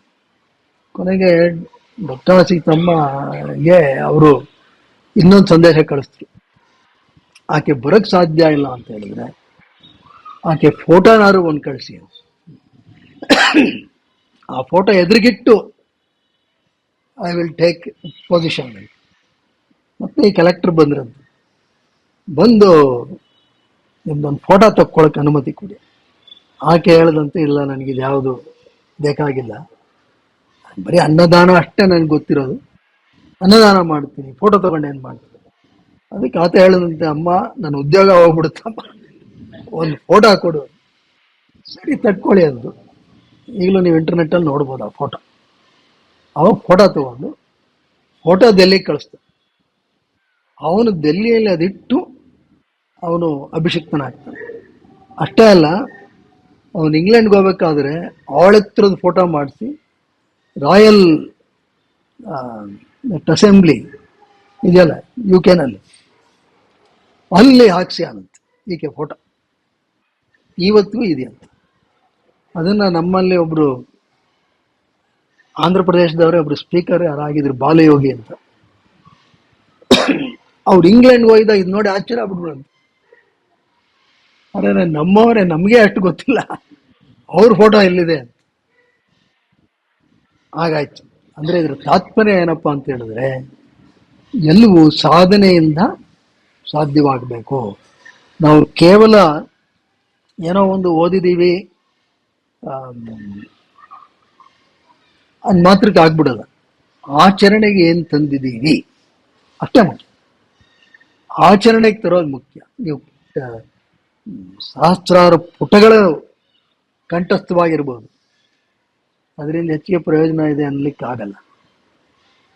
ಅಲ್ಪ ಅಭ್ಯಾಸಕ್ಕೆ ತಂದಿದ್ರೆ ಅದು ಈ ಥರದ ಉನ್ನತ ಸಂಸ್ಕಾರ ಬೆಳೆಸ್ಕೊತಾ ಹೋದರೆ ಆ ಸಂಸ್ಕಾರಗಳು ನಮ್ಮನ್ನು ಈ ಎಲ್ಲ ಮಟ್ಟಗಳಿಗೆ ತೆಗೆದುಕೊಂಡು ಹೋಗೋದಕ್ಕೆ ಸಾಧ್ಯ ಇದೆ ಅನ್ನೋದಕ್ಕೆ ಒಂದು ನಿದರ್ಶನ. ಅರ್ಜುನ ಅನ್ನದಾನ ಅಂದ ತಕ್ಷಣ ನನಗೆ ಗೊತ್ತು ನಿನಗೂ ಹಸಿವಿನ ಅರಿವಾಗಿರುತ್ತೆ ಅಂತ. ಈ ಹಸಿವು ಆಗ್ತಾನೆ ಇರುತ್ತಪ್ಪ. ಹೊಟ್ಟೆ ಹಸಿವು ಹೇಗೆ ಆತ್ಮ ಅಂತಕ್ಕಂಥದ್ದು ಒಂದು ಇರುವೆಯಿಂದ ಅಥವಾ ಒಂದು ಏನದು ಕೋವಿಡ್ ವೈರಸ್ಸಿಂದ ಒಂದು ದೊಡ್ಡ ಗೆಂಡ ಮೃಗವ ಆನೆಯ ಎಲ್ಲದಕ್ಕೂ ಏನು ಕಾಮನ್ನು? ಆತ್ಮ ಕಾಮನ್, ಎವರಿಬಡಿ ಅಗ್ರೀಸ್. ಹಸಿವು ಕಾಮನ್, ಹಸಿವು ಕಾಮನ್. ಈ ಹಸಿವು ಎಲ್ಲರಲ್ಲೂ ಇರುತ್ತಪ್ಪ. ಆದರೆ ಮಾನವ ಜನ್ಮ ಹೊತ್ತಿರೋದ್ರಿಂದ ಜ್ಞಾನದ ಹಸಿವು ಈ ಎಲ್ಲ ಪ್ರಾಣಿ ವರ್ಗಕ್ಕೂ ಇಲ್ಲ. ಇದು ಮಾನವ ಜನ್ಮಕ್ಕಷ್ಟೇ ಸೀಮಿತವಾಗಿರ್ತಕ್ಕಂಥದ್ದು. ಈ ಜ್ಞಾನದ ಹಸಿವು ಅದು ನಿನ್ನಲ್ಲಿ ಆಗಬೇಕು. ಜ್ಞಾನದ ಹಸಿವು ಆಗಬೇಕಾದ್ರೆ ನೀನು ಮೊದಲು ಇದಕ್ಕೆ ಪ್ರಾಶಸ್ತ್ಯ ಕೊಡಬೇಕು. ಪ್ರಾಶಸ್ತ್ಯ ಕೊಡದೇ ಇದ್ರೆ ಏನಾಗುತ್ತೆ, ಸಬೂಬುಗಳು ಬರ್ತಾ ಇರುತ್ತೆ. ಹಾಗಾಗಿ ಏನು ಸ್ವಲ್ಪ ಈಗ ಹೇಗಿದ್ರೆ ಇನ್ನೊಂದು ತಿಂಗಳು ಸಮಯ ಇರುತ್ತೆ, ಕೂತ್ಕೊಂಡು ಚಿಂತನೆ ಮಾಡೋದನ್ನು ಕಲಿ. ಸಬೂಬು ಮಾಡತಕ್ಕಂಥ ಸಂಸ್ಕಾರ ಕಮ್ಮಿ ಆಗಲಿ, ಇದನ್ನ ಜಾರಿಗೆ ತರುವಂತ ಚಿಂತನೆ ಮಾಡತಕ್ಕಂಥ ಸಂಸ್ಕಾರ ಜಾಸ್ತಿ ಮಾಡ್ಕೋ. ಈಗ ಸದ್ಯಕ್ಕೆ ನಿನ್ನ ಸಹಜವಾದ ಹಸಿವಿನತ್ತ ಗಮನ ಕೊಡೋದಕ್ಕೆ ನಾನು ಅವಕಾಶ ಮಾಡಿಕೊಡ್ತೀನಿ. ಮುಂದೆ ಭೇಟಿ ಆಗೋಣ ಅಂತ. ಓ